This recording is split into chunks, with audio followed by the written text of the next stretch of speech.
Thanks for watching. Don't forget to like, comment, share and subscribe to Mufti Tariq Masood, famous scholar. الحمدللہ نحمدہ ونصلی علی رسولہ الکریم. سورہ قلم کی آیات چل رہی ہیں. اچھا، عشاء تک یہ درس ہوگا. 9:15 بجے عشاء کی نماز ہے. نماز کے بعد مسائل کا سیشن ہوگا تھوڑی دیر. اس میں کوئی بیٹھنا چاہے تو بیٹھ سکتا ہے, نہیں بیٹھنا چاہے تو جا سکتا ہے. تو یہ میں نے اس لیے پہلے بتا دیا کہ جو آپ کے ذہن میں مسائل ہیں وہ اگر آتے ہیں تو لکھ کے رکھیں ان کو, ٹھیک ہے نا. حافظے پر اعتماد نہ کیا کریں. تو جب بھی جتنے بھی لوگ ہیں نا, اچھے لوگ دنیا میں گزرے ہیں یا موجود ہیں, ان کے پاس ہمیشہ ایک ڈائری ضرور ہوتی ہے, چھوٹی ڈائری. کوئی بھی مسئلہ ہوا, ذہن میں کوئی بات آئی, ڈائری میں لکھ لی. یہ جو ہم اکثر لوگوں کو میں نے دیکھا ہے, ہر کام بھول رہے ہیں. او یاد ہی نہیں رہا, بھول گیا, او یاد ہی نہیں رہا, بھول گیا. یہ دیکھا ہوگا نا, ہمارے ساتھ بھی بہت ہوتا ہے. تو ڈائری ہمیشہ اپنے پاس رکھیں. کوئی چیز ہو, دماغ میں کوئی خیال آیا, فوراً لکھ لیا اس کو. تو مسئلہ پوچھنا ہے, لوگ مسئلہ پوچھنے کے لیے آتے ہیں یا ملاقات کے لیے آتے ہیں, کہتے ہیں یار بہت سی باتیں دماغ میں تھیں, مفتی صاحب ذہن سے نکل گئی ہیں. تو اب جب مولانا صاحب ملے ہیں تو دماغ میں وہ باتیں ہیں نہیں. جب دماغ سے نکلتی ہیں تو مولانا صاحب نکلے ہوئے ہوتے ہیں کہیں. تو جب آپ ایک ڈائری رکھو گے, ہر بات اس میں لکھ دیا آپ نے, تو یہ مسئلہ انشاءاللہ نہیں ہوگا. خیر, سورہ قلم کی آیات چل رہی تھیں. پچھلے درس میں بیان کیا تھا, اللہ تعالیٰ نے ارشاد فرمایا کہ انہوں نے یہ کہا کہ ہم نے جو باغ لگایا ہے ہم اس کو کل جا کے کاٹیں گے. ولا یستثنون, انہوں نے انشاء اللہ نہیں کہا. تو اس پہ میں نے بیان کیا تھا کہ انشاءاللہ تو ایک لفظ ہے, وہ اگر بھولے سے یا غلطی سے ان سے رہ گیا تو اللہ نے اتنی بڑی سزا دی کہ لاکھوں کروڑوں کی مالیت کا باغ بیڑا غرق ہو گیا اس کا. تو اس کا جواب میں نے یہ دیا تھا کہ انہوں نے جو انشاءاللہ نہیں کہا اس کی وجہ یہ تھی کہ وہ انشاءاللہ کا مطلب سمجھتے تھے, اور ہمارا جو انشاءاللہ ماشاءاللہ ہے وہ ویسے ہی چل رہا ہوتا ہے غریبی میں. وہ جانتے تھے کہ اگر ہم نے یوں کہا کہ ہم کل باغ کاٹیں گے انشاءاللہ, اگر اللہ نے چاہا, اللہ چاہے گا تو ہمیں اس کا پھل حاصل ہوگا, اللہ نہیں چاہے گا تو حاصل نہیں ہوگا. تو اتنا لفظ کہنے سے وہ سمجھتے تھے کہ بات ختم نہیں ہوگی بلکہ بات شروع ہو جائے گی یہاں سے. آہا, بات شروع کیا ہوگی بھائی؟ اللہ کے چاہنے سے نا. پھر اصل تو باغ احسان نہیں ہے, باغ کا احسان نہیں, اصل احسان کس کا ہے؟ اللہ کا. ہماری محنت اصل نہیں ہے, اصل کون ہے؟ اللہ ہے. تو جب اللہ درمیان میں آ گیا تو پھر تمام لوازمات کے ساتھ آیا ہے. پھر وہ ظاہر ہے, پھر جب اللہ کا احسان ہے تو باغ سے جو آمدن حاصل ہوگی اسے اللہ کی مرضی کے خلاف استعمال نہیں کرنا, کیونکہ یہ آمدن دے کون رہا ہے؟ اللہ. یہ جب اس کا پھل ہم کھائیں گے, جسم میں طاقت آئے گی, تو اس طاقت کو گناہ میں استعمال نہیں کرنا, کیونکہ یہ طاقت دینے والا کون ہے؟ اللہ. تو وہ اپنے لحاظ سے بڑے عقل مند تھے, انہوں نے کہا کہ اللہ کو اپنی ڈکشنری سے ہی نکال دو. ہمارا جو انشاءاللہ ہے نا اس کو کوئی مطلب ہی نہیں ہے. ہم جب کہتے ہیں نا کہ میں کاروبار کروں گا, اس کے پیسہ ملے گا انشاءاللہ اگر اللہ نے چاہا, تو اس کا مطلب بس ویسے ہی اللہ نے چاہا, مسلمان ہیں انشاءاللہ ماشاءاللہ کہتے ہیں, شاید اس کی برکت ہو, برکت سے اور پیسہ حاصل ہو جائے, بس اس سے زیادہ ہماری سوچ آگے نہیں بڑھتی. اس کی میں نے مثال بھی دی تھی کہ ایک کلمہ وہ ہے جو ہم پڑھتے ہیں, بہت آسان ہے, کوئی پیسے نہ بھی دے تو ہم پڑھنے کے لیے تیار ہیں, لا الہ الا اللہ محمد رسول اللہ. لیکن ابو لہب کو کوئی 1 کروڑ روپے بھی دیتا تو وہ کلمہ پڑھنے کے لیے تیار نہ ہوتا. ابو طالب نبی صلی اللہ علیہ وسلم سے بے پناہ محبت کے باوجود نبی کی آنکھیں ٹھنڈی کرنے کے لیے ایک دفعہ بھی کلمہ نہیں پڑھا, حالانکہ محبت اس بات کا تقاضا کرتی ہے کہ بھتیجے کی خاطر پڑھ لو. موت کا وقت ہے مگر کلمہ پڑھنے کے لیے تیار نہیں ہے. وجہ اس کی یہ تھی کہ ہمارے میں اور ان کے کلمہ پڑھنے میں بہت, بولنا پڑے گا بھائی جان, فرق تھا. وہ کہتے تھے کہ لا الہ کا مطلب سب کو نکال دیا زندگی سے, جب نکال دیا تو پھر ماننی کس کی ہے؟ اللہ کی. پھر قوم کیا, کلچر کیا ہے بھائی, رشتہ داری کیا, وہ سب ختم. مطلب تو پھر یہ کہ بھائی اللہ, پھر اللہ کہتا ہے یہ کرو تو کرنا پڑے گا, وہ کہتا ہے نہیں کرو تو نہیں کرو, وہ کہتا ہے یہ حلال ہے یہ حرام ہے تو حلال کو حلال, حرام کو حرام. دیکھو یورپ میں ڈیبیٹ ہوتی ہے ان کی اسمبلیوں میں, امریکہ میں یہ قانون یہ الاؤ ہے, یعنی یہ بننا چاہیے قانون یا نہیں بننا چاہیے, ہوتی ہے نا بحث, بہت بحث ہوتی ہے. ہمارے ہاں اللہ نے ہمیں بہت ساری بحثوں سے آزاد کر دیا. شراب پہ بحث ہو سکتی ہے ہمارے ہاں کہ الاؤڈ یا ناٹ الاؤڈ, او بھائی الاؤڈ ہی نہیں ہے, دلیل کیا ہے؟ قرآن نے منع کیا, ختم ہو گئی بات. اب اس میں فائدے ہیں نقصان ہیں, یہ بحث ہمارے لیے دوسرے درجے کی ہے. اگر کوئی ڈاکٹر یہ ثابت کر دے کہ شراب پینے سے انسان کی عمر دگنی ہو جاتی ہے, مثال دے رہا ہوں, ہوتی نہیں ہے, جو ہے بھی وہ بھی کم ہو جاتی ہے, ایک مثال دے رہا ہوں, شراب پینے سے باڈی میں بہت طاقت آتی ہے اور اس طاقت سے انسان غریبوں کی خدمت کر سکتا ہے. اس طاقت سے یہ فائدہ ہوگا کہ آپ محنت زیادہ کر سکو گے, غریبوں کی مدد کر سکو گے, اپنے ابا اماں کا خیال رکھ سکو گے, اور مزہ الگ آئے گا. اور جس کمپنی سے شراب پیو گے, اس کمپنی سے لے کے پیو گے, اس کو فائدہ ہوگا. جب اس کو فائدہ ہوگا تو اس کے ملازمین کی تنخواہیں ڈبل ہو جائیں گی. جب ڈبل ہو جائیں گی تو غریبوں کے گھر کے چولہے جلیں گے, یہ ہوگا وہ ہوگا, پورا ملک ترقی کرے گا.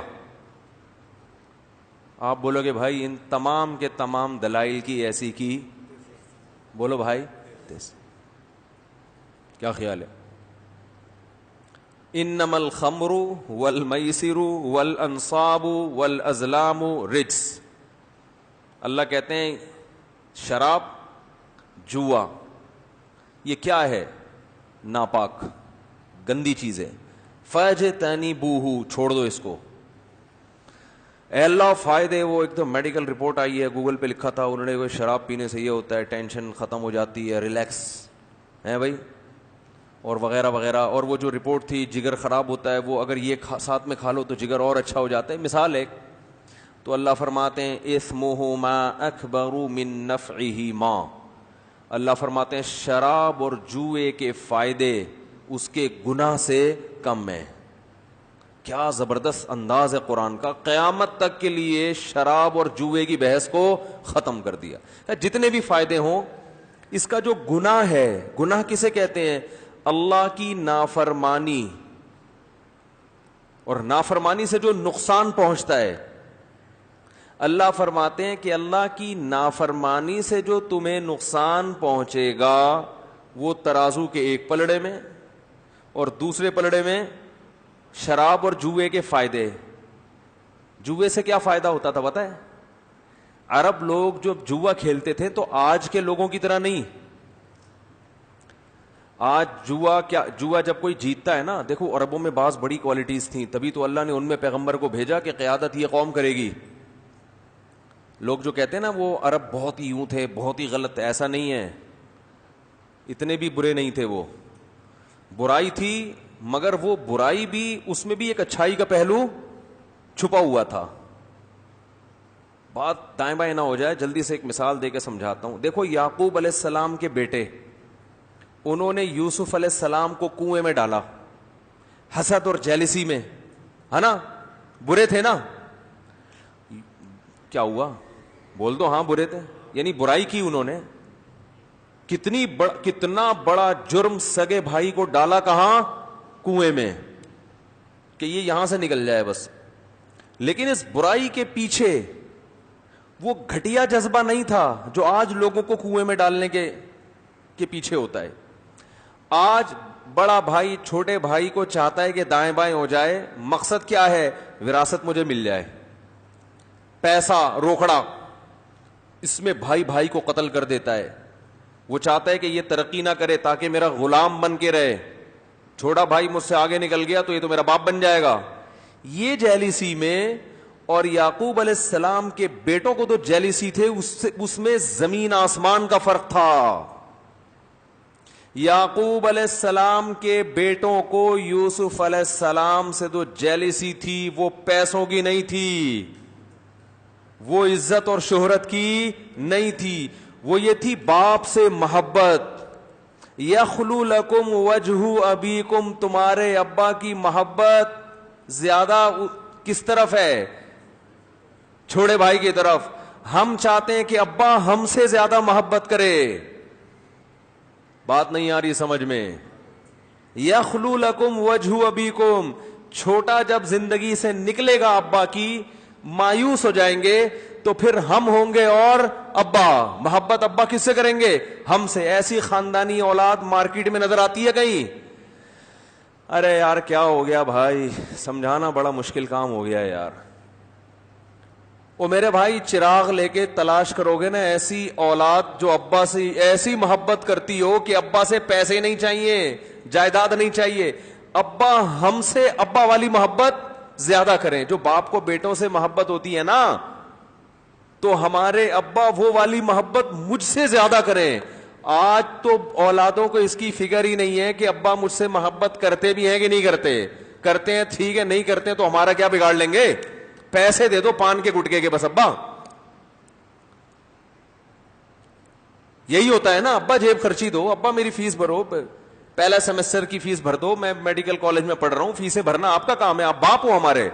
ابا کہیں بیٹا میں فیس تو بھر لوں گا لیکن تم سے محبت میں کمی آ جائے گی. ابا محبت گئی, بولو تیل لینے, پیسے دے دو. نہیں آ رہی بات. تو یعقوب علیہ السلام خاندانی تھے بھائی, پیغمبر کی اولادیں تھیں, تو ان کی اولادوں میں فالٹ بھی اعلیٰ قسم کے ہوا کرتے تھے. گھٹیا فالٹ بولو بھائی نہیں, گھٹیا حرکتیں نہیں. خاندانی لوگوں کی برائیاں بھی کیا ہوتی ہیں, خاندانی ہوتی ہیں. تبھی تو آپ دیکھو چوری گھٹیا پن ہے کہ نہیں ہے. ارے کیا ہو گیا, چوری یہ گھٹیا لوگوں کا کام ہوتا ہے, ادھر سے پیسے اٹھا لیے, ادھر سے. جو خاندانی لوگ ہوتے ہیں وہ جرائم ان میں بھی بعض دفعہ آ جاتے ہیں. یہ ضرور نہیں ہوتا وہاں سے بٹوے سے پیسے نکال لیے, ادھر سے یہ کر لیا, ادھر سے. جیسے ہمارے سیاستدانوں میں اکثریت زکوٰۃ کا پیسہ کھا گئے, وہاں سے بجلی کی تاریں نکال کے خود ہی کسی کو پیسے دیے, وہاں سے تاریں چوری کر, جب تو چوری کر کے ٹین ڈبے والے کو بیچے گا تو پولیس آئے گی تیرے پیچھے, ٹھیک ہے نا. اس وقت تک کوئی بیچ باچ کے کھا چکا ہوگا, پولیس کو میں بعد میں بتاؤں گا. یہ کیا ہے, یہ خاندانی لوگوں کا کام, بولو نا بھائی, نہیں ہے. تو یعقوب علیہ السلام کے بیٹے جب یوسف علیہ السلام بادشاہ بنے ہیں, اور یعقوب علیہ السلام کے بیٹے یوسف علیہ السلام کے پاس راشن لینے کے لیے گئے, تو اپنے بھائی بنیامین کو بھی لے کے گئے. تو یوسف علیہ السلام نے بنیامین کو اپنے پاس رکھنے کا ایک ہیلہ اختیار کیا کہ اس کے بیگ میں سونے کا یا بادشاہ کا قیمتی پیالہ ڈال دیا, اور ایک نے ندا لگائی, ایتھا العیر انکم لسارقون, اے لشکر والو, اے قافلے والو, تم تو چوری کر رہے ہو. تو فوراً یعقوب علیہ السلام کے بیٹے پلٹے اور کہنے لگے, تاللہ لقد علمتم. کیا پیارے الفاظ ہیں. سورہ یوسف بڑی مزے کی سورت ہے, جو عربی میں ہی مزہ آئے گا اس کا. ابھی میرے تفسیر کے لیکچر چل رہے ہیں نا, ان کو سیکھ لو, فائدہ ہوگا انشاءاللہ. بور نہ ہوا کرو. یوٹیوب پہ میرے تفسیر کے گرامر کے لیکچر, لیکچر نمبر 1 سے سننا شروع کرنا, درمیان سے شروع کرو گے. لوگ مجھ سے بار بار پوچھ رہے ہیں سر کے بال گرنے کا کوئی نسخہ بتا دیں, تو وہ درمیان سے سنو گے تو بال اور زیادہ گریں گے. ہر چیز جو ہے نا, دیکھو یہ جو میرے لیکچر ہو رہے ہیں یہ تو ایک واعظ و نصیحت کا انداز ہے, تعلیم کا, علم کا انداز دوسرا ہوتا ہے. تو تفسیر کے میرے لیکچر ہیں, میرے جو چینل ہے مفتی طارق مسعود اسپیچز, اس پہ تفسیر کے لیکچر نمبر 1, 2, 3, 4 وہ سارے لیکچر سنو. اس میں میں نے, میرا جہاں تک خیال ہے, اپنے منہ میں مٹھو بننا نہیں چاہیے, لیکن میں نے اس طریقے سے اس کورس کو ڈیزائن کیا ہے کہ بہت آسان انداز میں عوام کی سمجھ میں قرآن ہی کی زبان میں آئے. میرا خیال ہے اس سے زیادہ آسان انداز قرآن سکھانے کا نہیں ہو سکتا. اور یہ انداز ہمارے پاس کہاں سے نازل ہوا؟ تجربہ. ہم نے عربی گرامر طلبہ کو بھی پڑھائی ہے, مدرسوں میں عوام کو بھی پڑھائی ہے, تو اس سے مجھے اندازہ ہوا کافی عرصہ تجربہ کہ عوام کو قرآن سمجھنے کے لیے کتنی گرامر کی ضرورت ہے جو ان کی سمجھ میں آسانی سے آ بھی جائے گی, اور اس کو سیکھنے سے قرآن بھی ان کی سمجھ میں آ جائے گا. تو آپ ضرور سیکھیں اور اس میں بوریت محسوس نہ کریں, یار یہ کیا ہے, بس سن لو. شروع کے 4-5 لیکچر میں وائٹ بورڈ دھندلا آ رہا ہے, چھٹے لیکچر میں دھندلا پن بھی ختم ہو جائے گا, ٹھیک ہے. تو وہ اس سے انشاءاللہ قرآن سمجھ میں آئے گا, قرآن کی زبان میں, پھر مزہ آئے گا آپ کو قرآن پڑھنے کا. تو یوسف علیہ السلام کے بیٹوں نے کیا کہا؟ تاللہ, اللہ کی قسم, لقد علمتم. جب انہوں نے کہا نا اے قافلے والو تم کیا ہو؟ چور ہو, تو بادشاہ کا پیالہ چوری کر کے نکل رہے ہو. اس نے کہا تاللہ لقد علمتم, اللہ کی قسم تم جانتے ہو, ما جئنا لنفسد فی الارض, ہم اس لیے نہیں آئے کہ زمین میں فساد مچائیں. خاندانی لوگ زمین میں فساد بچانے تھوڑی جاتے ہیں, ہم تو بھئی راشن لینے کے لیے آئے ہیں اور واپس جا رہے ہیں. وما کننا سارقین, اور ہم چور نہیں ہیں, ہماری کوئی, ہم چور لوگ نہیں ہیں. اس کا اردو میں ترجمہ ہوگا ہم چور لوگ نہیں ہیں. اگر وہ یوں کہتے نا کہ ما کننا سرقنا, اللہ کی قسم ہم نے چوری نہیں کی, تو بھی بات ٹھیک تھی, تو بھی کیا بات تھی, ٹھیک تھی بھائی, ہم نے چوری نہیں. انہوں نے یہ نہیں کہا ہم نے چوری نہیں کی, کہا وما کننا سارقین, ہم چور لوگ تھوڑی, ہم تو پیغمبر کے بیٹے ہیں بھائی, خاندانی لوگ ہیں. یہ چوری, جیسے ایک آدمی کو آپ نے, بیچارہ بڑا سفید پوش خاندانی آدمی, صدقات و خیرات کر رہا ہے, مسجد سے چپل چوری ہوئی, آپ نے اس پہ ڈال دی اس نے چوری کی ہے, تو وہ یہ نہیں کہے گا کہ میں نے چوری نہیں کی, وہ کہے گا بھائی کیا تمہیں شکل سے چور لگتا ہوں, اور چپل چور میں تمہیں شکل سے چپل چور لگتا ہوں کیا؟ ہم لوگ ایسے, یہ اس کو غیرت آئے گی نا, کوئی اور الزام لگاتے بھائی, کچھ بھی کر دیتے. چوری تو بڑی گھٹیا چیز ہے, تو گھٹیا قسم کے لوگ کرتے ہیں ادھر سے, اور وہی گھٹیا پھر بڑے بڑے ماشاءاللہ, بڑے بڑے اللہ ان کو عہدے عطا فرما دیتا ہے. تو وہ یہ ہوتا ہے دنیا میں, تو اسی طرح نظام چل رہا ہے. تو خیر, تو میں یہ عرض کر رہا تھا کہ یعقوب علیہ السلام کے بیٹے تھے, تو بہرحال بلڈ کیا تھا؟ خاندانی. تو ان میں جو برائی تھی وہ بھی خاندانی تھی. برائی تو برائی ہوتی ہے, لیکن بہرحال وہ جیلسی تھی کیا؟ اپنے باپ کی توجہ کو اپنی طرف لانا, تاکہ باپ کے دل میں ہمارے علاوہ کسی کی محبت نہ ہو. تو اس سے میں یہ عرض کرنا چاہ رہا تھا کہ جو بلڈ ہے نا, جس خاندان میں انسان پیدا ہوتا ہے, وہ بلڈ کے جو اثرات ہیں وہ اولادوں میں ٹرانسفر, بولو بھائی, ہوتے ہیں. اس لیے اپنی بچیوں کی شادی خاندانی لوگوں میں کیا کرو, صرف پیسہ نہ دیکھا کرو. صرف پیسہ دیکھو گے تو چور بچے بھی پیدا ہو سکتے ہیں, ذہن میں رکھنا, کیونکہ ہو سکتا ہے وہ چوری سے کمائے ہو کمبخت نے. صرف پیسہ دیکھا جا رہا ہے. سب سے پہلے دیکھنا کیا ہے؟ خاندان. موسیٰ علیہ الصلوۃ والسلام جو تھے, جب مدین سے, مصر سے مدین گئے, آپ سے قتل ہو گیا تھا نا, غلطی سے ہوا تھا نا بھائی. جیسے وہ امریکی نے کالے کو قتل کر دیا, جان کر تھوڑی کیا ہے. ارے وہ کالے کے, اس کو پکڑنے کے لیے اس کی گردن پہ پاؤں رکھ کے بیٹھا ہوا تھا, اب اس کا انا للہ ہی ہو گیا. اس امریکی کو پتا تھا یہ انا للہ ہو جائے گا اس کا. کہتے ہیں اس نے پی اتنی تھی کہ وہ نہیں بھی گردن پہ پاؤں رکھتا تو بھی اس کا انا للہ ہونا تھا. بہرحال کوئی بھی وجہ بنی, بلی کس پہ آ گئی؟ اس امریکی فوجی پہ آ گئی. اب وہ کالے گوروں کے فساد شروع ہو گئے. تو بعض دفعہ انسان کسی کو قتل کرنا چاہتا نہیں ہے, لیکن کام ایسا ہوتا ہے کہ اس سے وہ بیچارہ مری جاتا ہے. تو موسیٰ علیہ السلام نے فرعونی کو لڑتے ہوئے دیکھا بنی اسرائیل کے کسی بندے کے ساتھ, اپنی قوم کے کسی آدمی کے ساتھ. لڑائی چھڑوانے کے لیے فرعونی کو ایک لگایا تھپڑ, کیونکہ تب اس سے ہی پتہ چلتا ہے کہ تمیز سے کوئی لڑائی نہ چھوڑ رہے ہو نا, دو آدمی لڑ رہے ہو تو دونوں کے ایک ایک رکھ کے لگاؤ. یہ موسیٰ علیہ السلام کی سنت ہے. بازار میں لڑتا ہوا دیکھو نا کسی کو تو لڑنے نہ دیا کرو, بل لڑ رہے ہیں تو ان کا اپنا ہیڈک ہے, نانا بھائی جا کے چھڑواؤ, یہ انسانیت کے خلاف ہے, آپ ان کو لڑنے دے رہے ہو.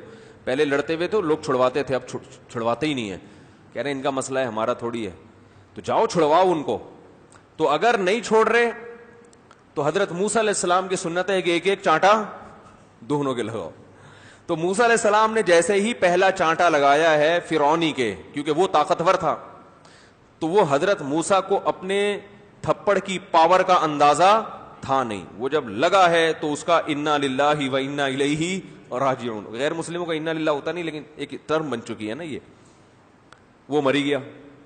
اب ظاہر ہے وہاں بھی وہی فساد جو یہاں تھے, یعنی جو آج کل امریکہ میں جو ہو رہے ہیں نا, ایک خطرہ یہ تھا کہ بنی اسرائیل کے آدمی نے قتل کر دیا کس کو, حکومتی بندے کو, وہ تو اس سے بڑا فساد کھڑا ہوتا. سب سے پہلے تو وہ موسیٰ علیہ السلام کو قتل کرتے. تو موسیٰ علیہ السلام کو اطلاع ملی, کسی مخبر نے بتایا کہ بھائی آپ کے قتل کا فیصلہ ہو چکا ہے. حضرت موسیٰ یہاں سے نکل گئے, جلدی جلدی بتا رہا ہوں تاکہ اصل موضوع پہ دوبارہ آ جاؤں. موسیٰ علیہ السلام جب دوسرے ملک گئے ہیں, وہاں دو بچیوں کو پانی پلایا, اور پانی پلانے کے بعد بچیوں کے والد خاندانی تھے, انہوں نے کہا کہ تمہاری خدمت جس نوجوان نے کی ہے تو ہم اجرت دیں گے. یہ بھی انسان کے خاندانی ہونے کی, بولو بھائی, دلیل ہے. یہ نہیں کہ پانی پلا دیا چھوڑو بس. اس کے لیے میں دعا کرتا ہوں اللہ تعالیٰ اس کو اس کا بہترین بدلہ عطا فرمائے. خاندانی آدمی کہتا ہے یار کسی نے کچھ احسان کیا ہے تو اس کو اس کی اجرت ملنی چاہیے. دوسری طرف جو خاندانی ہوگا وہ کہے گا میں نے فری میں کیا ہے, مجھے اجرت نہیں چاہیے. دونوں طرف بندہ خاندانی ہونا چاہیے. سمجھ میں نہیں آ رہی بات. تو موسیٰ علیہ السلام تو چونکہ مسافر تھے, کوئی ٹھکانہ ہی نہیں تھا, تو وہ ایک بچی آئی ہے, لڑکی آئی ہے, اس نے, بچیاں تو نہیں جوان لڑکیاں تھیں, انہوں نے موسیٰ علیہ السلام سے کہا ان ابی یدعوک لیجزیک اجر ما سقیت لنا, آپ نے ہمیں پانی پلایا ہے. اچھا آج کا کوئی صوفی ہوتا تو پلاتا ہی نہیں. کہتے ہیں نامحرم عورت کی خدمت کرنا اسلام میں حرام ہے. عجیب عجیب مصیبتیں آ رہی ہیں معاشرے میں یار. دو جوان لڑکیاں ہیں, میں کیوں پانی پلاؤں, میں تو جوان ہوں.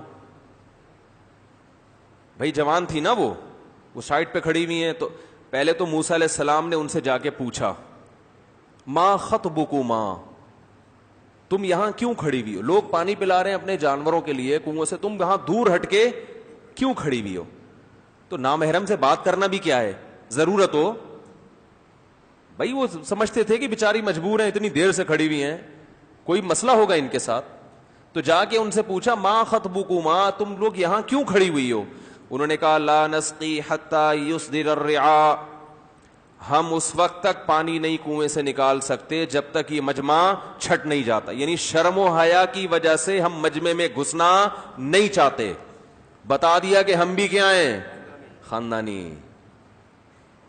نہیں آ رہی بات میں, تینوں قسم, ہر طرف خاندانی لوگ ہی تھے نا. اور وہ گھٹیا, وہ غیر خاندانی تھے جو کنویں میں کھڑے ہوئے تھے کم بخت.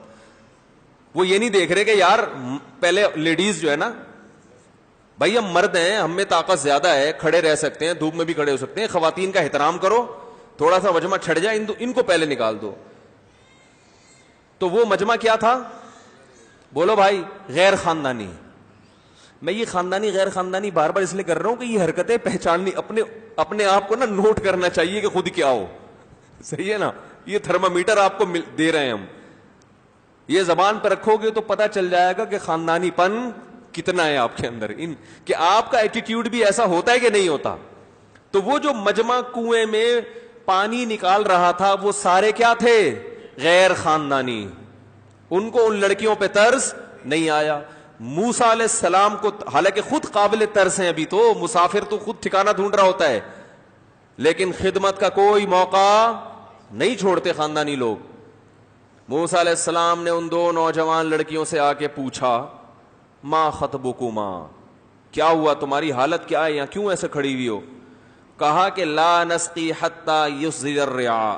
اپنے خاندانی ہونے کے 2 دلائل دیے.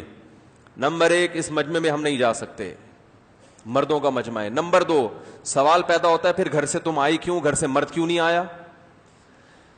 ارے سوال پیدا ہوتا ہے بھائی کسی مرد کو بھیج دیتے نا, جب اتنی شرم اور حیا ہے تو گھر سے نکلنے کی ضرورت کیا؟ یہ کام تو مردوں کا ہے, کنویں سے پانی نکالنا. تو جواب دیا موسیٰ علیہ السلام نے یہ باتیں پوچھی نہیں ہیں, لیکن ان کو خود ہی احساس ہو رہا ہے کہ یہ نوجوان ہمارے بارے میں غلط نہ سوچے کہیں. تو جواب دیا وَأَبُونَا شَيْخٌ کبیر, ہمارے باپ بوڑھے ہیں, اتنے بوڑھے کہ وہ گھر سے باہر نہیں جا سکتے, مجبوراً ہم ابا کی خدمت کر رہی ہیں. تو موسیٰ علیہ السلام گئے, فسقا, کیا الفاظ ہیں قرآن کے یار, ایک ایک لفظ سے وجد آتا ہے. فسقا لہما ثم تولا الی الظل, ایسے ڈول سے جا کے پانی نکالا. خدمت کی اللہ کو خوش کرنے کے لیے, لیکن ایک دم دل میں خیال آیا کہ بھئی میں مسافر ہوں, میرا کوئی پرسان حال نہیں ہے یہاں پہ, کوئی پناہ دینے والا نہیں, کوئی پہچاننے والا نہیں, رات کہاں گزرے گی؟ پہلے ایسے ہوٹل تو ہوتے نہیں تھے, اور موسیٰ علیہ السلام تو تھے بھی مسکین. تو دل میں ایک خیال آیا کہ شاید ان کے والد اس خدمت پہ مجھے کچھ اجرت دے دیں تو میرے کھانے پینے کا انتظام ہو جائے گا. اب دل میں یہ ایک لالچ آئی نا, ایک تما پیدا ہوئی. تو تما, جب خدمت تو اللہ کے لیے کی تھی لیکن ایک تما پیدا ہوئی. تو تما کے بعد اب دیکھو یہ بصیرت کی بات ہے کہ جب تما پیدا ہوتی ہے تو انسان انسانوں سے امیدیں لگائے تو یہ غلط ہے, اللہ سے لگائے تو یہ اچھا ہے, کیونکہ اللہ کے سامنے استغنا اچھا نہیں ہے. قرآن کہتا ہے سائے میں آ کے کھڑے ہوئے اور اللہ سے دعا مانگ رہے ہیں, ربی انی بما انزلت الی من خیر فقیر, اے اللہ تو اپنی قدرت سے اگر میرے ساتھ کوئی خیر کا فیصلہ کرنا چاہتا ہے تو میں اس کا محتاج ہوں. ان سے نہیں کہوں گا کہ مجھے پیسے چاہیے, نہیں آئی بات. ان لڑکیوں سے نہیں کہوں گا بھائی میں نے تمہاری خدمت کی ہے تو ابا سے جا کے کہو اور بولو مسافر آدمی ہوں, کوئی ٹھیا ٹھکانا ہو جائے تو عین نوازش ہوگی, دعاؤں کا طلبگار. آج کیسے بھیک مانگتے رہتے ہیں ہر وقت لوگوں سے, میرے یہ مسئلہ ہو گیا ہے, میرے بچوں کی فیسیں نہیں جا رہی, میرے ماموں کا انتقال ہو گیا, میری دادی کو کینسر ہو گیا, میرے فلانا ہو گیا, میرا ڈمکانا ہو گیا, اتنے پیسے یہاں سے دے دو, اتنے پیسے وہاں سے دے دو, یہ یوں کر دو, یہ یوں کر دو. وہاں ضرورت ہے پھر بھی نہیں مانگ رہے, اس لیے کہ اگر یہ ذرا سا کہہ دیا ان بچیوں کے دل میں خیال آ سکتا ہے کہ بھائی یہ پانی فری میں نہیں پلایا, لالچ ہے اس کے پیچھے. عزت سب سے پہلے, پیسہ بعد میں. کیسے سمجھائیں یار یہ عادات ہمارے اندر کیسے پیدا ہوں؟ عزت کا تو خیال ہی نہیں ہے, پیسہ پیسہ پیسہ, عزت جائے تیل لینے, کیا خیال ہے؟ کھٹیا پن اللہ بچائے, ہر وقت مانگتے, ہر وقت مانگتے, ادھر سے یہ ادھر سے مانگ لو, ادھر سے زکات مانگ لو, وہاں سے فطرہ مانگ لو, وہاں سے صدقہ مانگ لو, اور اشارتاً مانگ رہے ہوتے ہیں. بچی کی شادی ہونے والی ہے, ویسے اللہ کا دیا میرے پاس بہت کچھ ہے, تو بتا کیوں رہا ہے بچی کی شادی ہونے والی ہے؟ تاکہ اگلا پوچھے کہ بھائی جہیز ویز کی ضرورت تو نہیں ہے. وہ پوچھے گا نہیں اللہ کا ویسے تو الحمدللہ, مانگنے کے اسٹائل ہے یہ, ویسے تو اللہ کا بڑا فضل ہے, بس یہ کہ ظاہر ہے بیٹیوں کی شادیاں آج کل آسان ہے, لیکن ویسے الحمدللہ مجھے ضرورت نہیں ہے. دل میں لالچ ہوتی ہے, سمجھ رہے ہو, کہ کسی طرح جیب سے روغڑا نکالو, منہ سے پھوٹ دو بھائی اللہ کا دیا بہت کچھ ہے. اللہ سے بولو, جیسے موسیٰ علیہ السلام کو پریشانی تھی, بچیوں سے کچھ نہیں کہا, سائے میں آ کے کھڑے ہوئے کہنے لگے ربی انی بما انزلت الی من خیر فقیر, اے اللہ تو نے اگر کوئی خیر کا فیصلہ کیا ہے نا تو میں اس کا محتاج ہوں, تو وہ کر دے تو, ٹھیک ہے نا, کیونکہ امید ہوئی تھی کسی کی خدمت کی ہے. مسافر جب کسی کی خدمت کرتا ہے تو امید ہوتی ہے کہ کچھ نہ کچھ آگے صلہ ملے گا. تو اللہ ان سے تو نہیں مانگ رہا, لیکن اگر ان کے ذریعے تو نے کچھ میرے ساتھ خیر کا ارادہ کیا ہے تو میں اس کا محتاج ہوں, میں مستغنی نہیں ہوں. اس میں اعتدال سکھایا ہے کہ اتنے فنڈر بھی نہیں بننا کہ بس نہیں کسی سے کچھ نہیں چاہیے ہمیں, خود سے آ رہا ہو بغیر لالچ کے تو یہ اللہ کی رحمت, اور لوگوں کی جیبوں پہ نظر رکھ کے آ رہا ہو, لالچ کے ساتھ آ رہا ہو تو یہ رحمت نہیں ہے. تو ادھر دعا مانگی ہے, اللہ نے دعا قبول کی. ان بچیوں نے جا کے ابا کو بتایا کہ ایسے ایک نوجوان تھا جس نے ہماری خدمت کی. ابا چونکہ خاندانی تھے, بعض لوگوں نے کہا وہ شعیب علیہ السلام تھے, مگر اس کی کوئی دلیل نہیں ہے. ابا تھے کیا, خاندانی, بچیاں بھی خاندانی, انہوں نے بھی جا کے بتایا ابا کچھ اجرت ملنی چاہیے. ابا تھے خاندانی, انہوں نے کہا ایک بیٹی کو کہا کہ جاؤ اس کو بلا کے لاؤ, ہم اسے اس کی کچھ اجرت دینا چاہتے. فجاءته احداهما تمشي على استحياء, اللہ فرماتے ہیں حیا کے ساتھ چلتی ہوئی آئی. دیکھو اس کو بیان کرنے کی ضرورت کیا تھی, حیا کیا, اللہ بتاتے تھے ویسے ہی آئی. جب آپ کوئی واقعہ بتاتے ہو تو اس میں جو اہم جز ہوتے ہیں انہی کو ہائی لائٹ کرتے ہو نا. خاص طور پہ اللہ تو ایسی چیزوں کو ہائی لائٹ کریں گے جو ضروری ہیں. اللہ یہ بھی کہہ سکتے ان میں ایک آئی اور کہا کہ چلو ابا تمہیں اجرت دینا چاہتے ہیں, نہ اللہ نے کہا فجاءته احداهما تمشي على استحياء, ان میں سے ایک آئی حیا کے ساتھ چلتے ہوئے. یہ اللہ خاندانی ہونے کو کیا کر رہے ہیں, بولو بھائی, پکا کر رہے ہیں کہ بہت ہی خاندانی تھی کہ جب چل رہی ہے تو کس کے ساتھ, حیا کے ساتھ. تو اللہ کو عورت کی چال میں حیا پسند ہے. سمجھتے ہو کہ نہیں سمجھتے, آج کل ہمارے جو میڈیا ہے نا اس نے عورت کو کیا بنا دیا ہے, بولڈ. جتنا زیادہ مردوں کی آنکھوں میں آنکھیں ڈال کے کانفیڈنس کے ساتھ بات کرے گا یہ ہے خاندانی. اس کی بھی ضرورت کبھی پڑتی ہے, جب پڑے تو ٹھیک ہے آنکھوں میں آنکھیں ڈال کے بات کرے, لیکن نارملی عام حالات میں اس کی ضرورت نہیں پڑتی. اس کا نتیجہ نکلے گا کہ میاں کے ساتھ بھی اسی طرح بات کرے گی. پھر وہ کیا خیال ہے, سسر کو بھی آنکھیں دکھائے گی, بھائی کو بھی آنکھیں دکھائے گی. اور پھر یاد رکھو مرد جب آنکھیں دکھاتا ہے تو برداشت ہو جاتی ہیں, جب خواتین آنکھیں دکھاتی ہیں نا پھر وہ 4 آنکھیں دکھاتی ہیں, 2 نہیں دکھاتی. سمجھ رہے ہو کہ نہیں سمجھ رہے, سمجھ تو سب رہے ہو, بھگتے ہوئے ہو. اچھا خیر, تو فجاءت احداهما تمشي على استحياء قالت ان ابي يدعوك, میرے ابا نے تمہیں بلایا ہے, لیجزیک اجر ما سقیت لنا, آپ نے جو ہمیں پانی پلایا ہے ابا اس کی اجرت, اس کا کمیشن آپ کو دینا چاہتے ہیں. موسیٰ علیہ السلام چلے گئے, یہ نہیں کہا کہ نہیں مجھے نہیں چاہیے. بھائی ضرورت ہے تو اب خود سے آ رہا ہے تو اتنا زیادہ فنٹر بننے کی بھی انسان کوشش نہ کرے, لوگ کرتے ہیں نا, اتنا استغنا کہ بھائی اللہ کی ایک نعمت مل رہی ہے, آپ محتاج بھی ہیں, کوئی جاب کا بندوبست بھی ہو رہا ہے, تو بھائی جاؤ نا. نہیں جی ہمیں تو اللہ کھلائے گا, اللہ پلائے گا. تو اللہ ایسے ہی تو کھلائے گا, کوئی آسمان سے تھوڑی فرشتہ لے کر آئے گا تمہارے منہ میں نوالے بنا کے دے گا.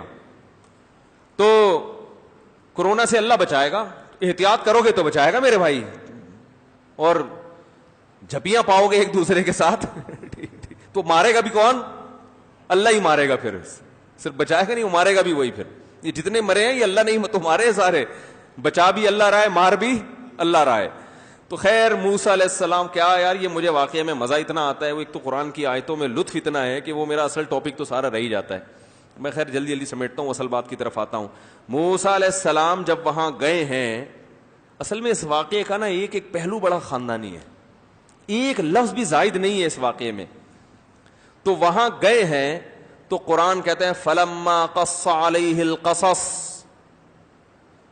جو بچیوں کے باپ تھے نا ان کے ایک خاندانی ہونے کی ایک اور دلیل کہ انہوں نے ان نوجوان کو بلا کے ایسا نہیں کہا کہ پہلے سے ایک لفافہ رکھا ہو, بھائی یہ بچی سے کہا ان کو پکڑا دینا, ان بولا چلو دروازے سے واپس نکل لو. یہ بھی غیر خاندانی ہونے کی دلیل ہے. پیسے چاہیے نا, چلو چاوش پانی پلایا نا, اتنی اجرت بنتی ہے 50 روپے. ہمارے یہاں جو پانی پلاتا ہے نا ڈول, اس کو 50 روپے ایک ڈول کے دیتے ہیں, یہ لو چلو نکلو یہاں سے. بلکہ اس کو بلایا اندر کہ بھائی کون ہو, کیونکہ دیکھ رہے یہ اتنا پروٹوکول کیوں دے رہے ہیں, اس کو سمجھیں. وہ یہ جانتے تھے کہ یہ سارے مسٹنڈے جو کنویں کے قریب کھڑے ہوئے تھے ان میں سے کسی کمبخت کو خیال, بولو بھائی, نہیں آیا. تو ایک کو اگر خیال آ رہا ہے تو اس کا مطلب وہ معمولی اچھا نہیں ہے بلکہ بہت اچھا ہے. کیونکہ برائی جب پھیلتی ہے نا تو اس میں پھر جو اچھے لوگ ہوتے ہیں ان کی ویلیو اللہ کی نظر میں بڑھ جاتی ہے. سپلائی اور ڈیمانڈ کا اصول ہے نا, ارے بھائی جس چیز کی سپلائی کم ہو ڈیمانڈ زیادہ ہو تو سپلائی کم ہونے سے اس کی ویلیو بڑھتی ہے. ابھی کہتے ہیں نا آٹے کی ویلیو بڑھنے والی ہے, وہ ٹڈی وڈی آئی ہوئی ہے, کھیتے چٹ کرنی ہے, اللہ بچائے سب کو. تو ویسے تو سب لوگ خدمت گزار ہوتے ہیں, لیکن اس قوم میں خدمت گزار آدمی, تو اس لیے انہوں نے اتنا پروٹوکول دیا, انہوں نے گھر میں بٹھایا موسیٰ علیہ السلام. ان کو کیا پتا یہ کلیم اللہ بننے والا ہے بھائی, وہ تو ایک نوجوان سمجھ رہے ہیں, اور موسیٰ علیہ السلام کو بھی نبوت نہیں ملی تھی اس وقت. انہیں کیا پتا کہ میں جس کو اتنا پروٹوکول دے رہا ہوں, کل یہ وہ پیغمبر ہوگا جس کا قرآن میں اللہ سب سے زیادہ تذکرہ کریں گے, آخری کتاب میں بھی کوہ طور پہ بلا کے ان سے ہم کلام ہوا کریں گے, اتنا بڑا پیغمبر.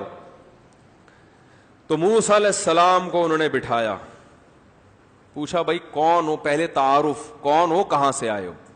ہمارے ہاں یہ تعارف, بھائی تم بتاؤ تو صحیح کون. کوئی بھکاری آیا کرے نا تو 50 روپے دینے کے بجائے اس سے پوچھیں بھائی آپ یہ اس کے اتنے مجبور ہو کیوں کہ لوگوں سے بھیک مانگ رہے ہو. اس سے پوچھیں, تحقیق کریں, اگر واقعی یہ محتاج ہے تو پھر 50 کیوں دے بھائی, آپ اس کو ٹھیلا لگا کے دے دو, یار تم یہ ٹماٹر بیچو, روزانہ کچھ کماؤ پیسے. اور اگر محتاج نہیں ہے تو پھر 50 دینے کی بھی ضرورت نہیں ہے, اسے بھکاری مت بنائیں. میں نے اس طرح کچھ واقعات میرے سامنے آئے ہیں, بھکاریوں کے گھر تک پہنچا ہوں میں نے کہا بھائی 50 کیوں مانگ رہا ہے, اگر تو مستحق ہے تو میں تجھے 50,000 دوں گا, تو مجھے ثابت کر دے کہ تو مستحق ہے. تو سرجانی ٹاؤن لے گیا ایک مجھے نا بٹھا کے, اس نے کہا مولوی صاحب ٹوپی کر رہے ہیں, تھوڑا سا بٹھا کے لے جاؤں گا آگے. وہ لے کے جا رہا, پتہ نہیں اندھیرا ہو گیا. میں نے کہا بیٹا طارق صاحب 50,000 کے چکر میں اب تم 5 لاکھ میں چھوٹو گے. وہ بولے گا گھر میں بند کر دے گا, بولے گا میں 50 مانگ رہا تھا نہیں دیے, اب فون کر رہے ہیں مفتی صاحب کو میں نے اریسٹ کیا ہوا ہے, 5 لاکھ روپے لے کے. مجھے یہی ڈر لگنے لگا, پتہ نہیں کہ ڈرامے باز آدمی تھا کمبخت. پھر وہ ایک جگہ کیچڑ آیا, وہاں جا کے روک لیا. اس نے کہا آگے پیدل جانا پڑے گا, کیچڑ ہے. اس نے کہا مولوی صاحب, میں نے کہا میں کیچڑ میں جاؤں گا.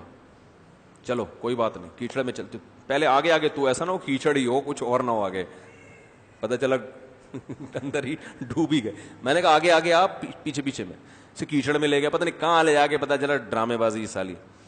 میں نے کہا یار تو صحیح بات کرتا نا تو ہم تیرے ساتھ تعاون کرتے. تو بڑے بڑے ڈرامے باز پڑے ہوئے ہیں پاکستان میں. تو خیر موسیٰ علیہ السلام کو بٹھایا. موسیٰ علیہ الصلاۃ والسلام نے ان سے کیا پوری تفصیل پوچھی, تعارف پوچھا. موسیٰ علیہ الصلاۃ والسلام نے پورا واقعہ بتایا, ایسے میں نے قتل کیا کسی کو, ناحق غلطی سے ہو گیا قتل, مجھ سے جان کر نہیں کیا, تو میں اس طرح فرعون کے مظالم بیان کہ بھائی میں ملک چھوڑ کر آیا ہوں. انسان بعض دفعہ زبان سے پتہ چل جاتا ہے کہ یہ جھوٹ نہیں بول رہا. ان بچیوں کے باپ کو اندازہ ہو گیا کہ یہ اس کے چہرے کا نور بتا رہا ہے کہ یہ جھوٹ نہیں بول رہا. ورنہ مسافروں کے پاس کہانیاں بہت ہوتی ہیں, آپ کو کہیں ایسا مل جائے کہ میں یوں کر کے آیا, یوں کر کے, آپ نے پتہ چلا اپنی بیٹی پکڑا دی اس کو کہ بھئی قرآن میں بھی آتا ہے. آج کل بڑے بڑے فراڈی پڑے ہوئے ہیں. تو ان کو موسیٰ علیہ السلام کے چہرے کے نور سے اور آپ کے بات چیت سے اندازہ ہو گیا کہ یہ جھوٹ نہیں بول رہے.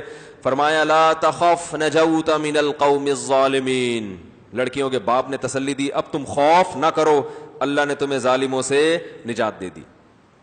تو اب بیٹیوں میں سے ایک نے کہا استاجرہ, ابا اسے اجرت پہ رکھ لیں, ملازم رکھ لیں, ہمارے گھر میں کوئی مرد نہیں ہے کمانے والا, یعنی بکریاں چرانے والا, تو اسے آپ بکریاں چرانے کے لیے رکھ لیں,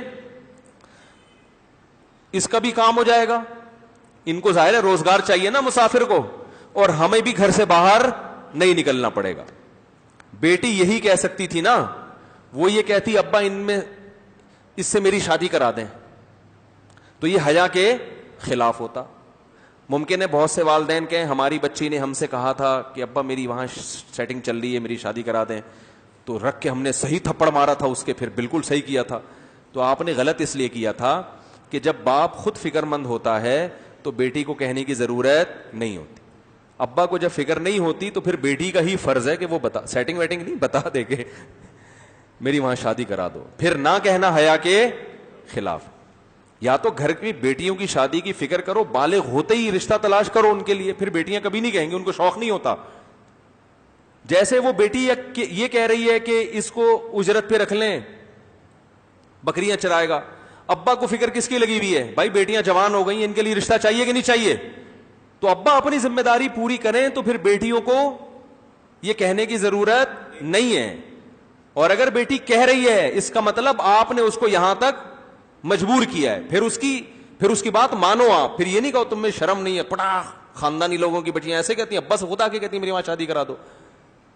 تو خاندانی لوگوں کی بیٹیاں اگر ایسے نہیں کرتی تو ابا بھی اتنا شادی کو ڈیلے نہیں کرتے. اگر بیٹی کہہ دے, اور یاد رکھو بیٹی کی مرضی کے خلاف شادی کرنا ناجائز ہے, حرام ہے. سمجھ رہے ہو کہ نہیں سمجھ رہے؟ ایسے موقع پہ بیٹی کو پورا پورا حق ہے کہ وہ منع کر دے, اور اس کا منع کرنا حیا کے خلاف نہیں ہے, اس کو رائٹ دی ہے شریعت نے. یہ آپ اس کی مرضی کے بغیر اس کو زبردستی کوئی چیز کھلا سکتے ہو؟ ہے بھائی؟ تو آپ اس کا دل چاہ رہا پراٹھا کھانے کا, آپ نے مسور کی دال ٹھوس رہے اس کے منہ میں, نہیں تو یہ کھانا ہے, ظلم ہوگا نا.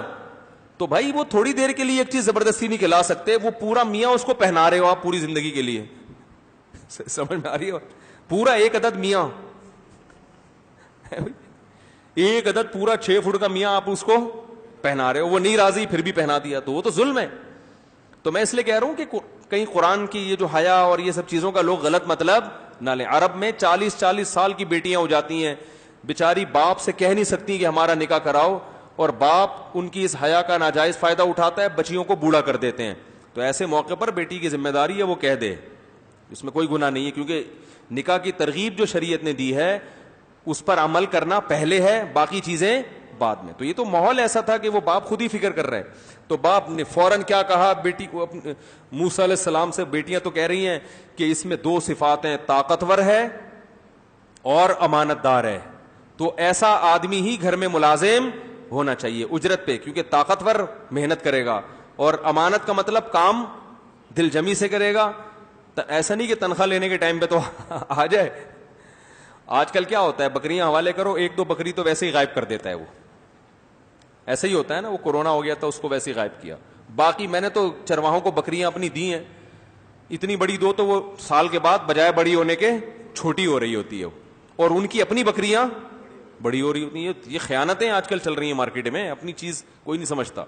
تو بچیوں نے کہا یہ طاقتور بھی ہے اور امانت دار بھی. اندازہ کیسے لگایا کہ طاقتور بھی اور امانت دار بھی؟ بچیاں بھی خاندانی تھی, ذہین تھی, چند تھوڑی سی باتوں سے اندازہ لگا لیا کہ یہ نوجوان صحت مند. تو اندازہ ایسے لگایا کہ ڈول انہوں نے نا ایسے پکڑ کے نکالا تھا.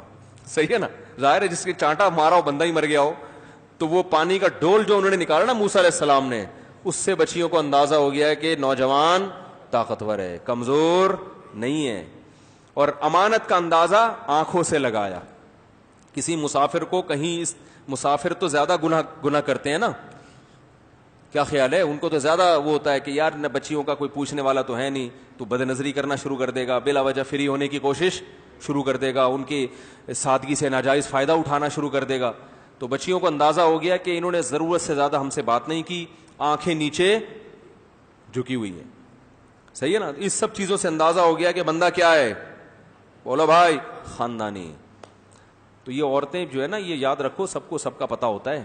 بعض لوگ کہتے ہیں یہ انٹی اتنی سیدھی ہیں, ان کو ہمارے بارے میں کیا پتا. وہ آنکھوں سے ٹکٹکی سے اندازہ لگاتی ہیں انٹیاں. صحیح بتا رہا ہوں آپ کو. وہ سب اپنے میاں کو, جب میاں کے ساتھ بازار میں جا رہی ہوتی نا, میاں سمجھتا ہے اس کو تو ادھر ادھر دیکھ رہی ہے. ہر عورت کی 2 آنکھیں پیچھے بھی ہوتی ہے, یاد رکھو, اپنے میاں کے بارے میں, جس سے وہ جب کوئی کسی عورت کا میاں بازار میں چلتا ہے تو خواتین چاروں طرف سے میاں کو دیکھتی ہیں. اگر ادھر دیکھ رہی ہیں 2 آنکھوں سے ادھر بھی دیکھ رہی ہیں. اگر منہ یہاں گھمائیں گے تو یہ آنکھیں موو کر کے کدھر آ جائیں گی, یہ خود بخود آٹومیٹک آنکھیں ہوتی ہیں, گھوم رہی ہوتی ہیں. اتنی ہوشیار ہوتی ہیں, اس لیے اللہ سے نہیں ڈرتے تو کم از کم بیوی سے ڈرا کرو. بہت دیکھ رہی ہوتی ہیں کدھر کو دیکھ رہی ہے, چاہے کتنا ہی نیک ہو. آدمی گھر سے باہر نیک ہوتا ہے, یاد رکھو, گھر میں کوئی نیک نہیں ہوتا, یہ ذہن میں رکھنا. تو خیر, تو ان بچیاں کو بھی اندازہ ہو گیا کہ اس کی نگاہوں سے پتہ چلتا ہے کہ خیانت نہیں کرے گا. اچھا مجھے ایک بات بتاؤ, جو اصل بات تھی, جو اتنے پورا واقعہ میں نے سنایا, تو باپ نے کہا کہ یار یہ 2 ہی چیزیں تو داماد میں بھی دیکھی جاتی ہیں, صحت اچھی ہو اور بندہ کیا ہو, خاندانی, امانت دار ہو. پیسہ بعد میں, ہم لوگ پیسہ پہلے دیکھتے ہیں, کسی حد تک دیکھنا بھی چاہیے, لیکن اصل جو ہے بھائی صحت اچھی ہے تو کما لے گا. اللہ نے رزق کا وعدہ کیا ہوا ہے, جہاں 2 روٹی خود کھائے گا بیوی کو بھی کھلا دے گا. صحت اچھی ہونی چاہیے. کمانے کے ذرائع بہت ہیں, ہم نے بہت لوگ دیکھے ابا سے کروڑوں کی جائیدادیں ملی, برباد کر دی, زیرو پہ آ گئے. اور ایسے بہت دیکھیں غریب تھے, صحت اچھی تھی, کمانا شروع کیا, محنت کی, اللہ نے بہت پیسے کی رزق کی ریل پیل کر دی. تو انہوں نے کہا صحت اچھی ہے, کما لے گا.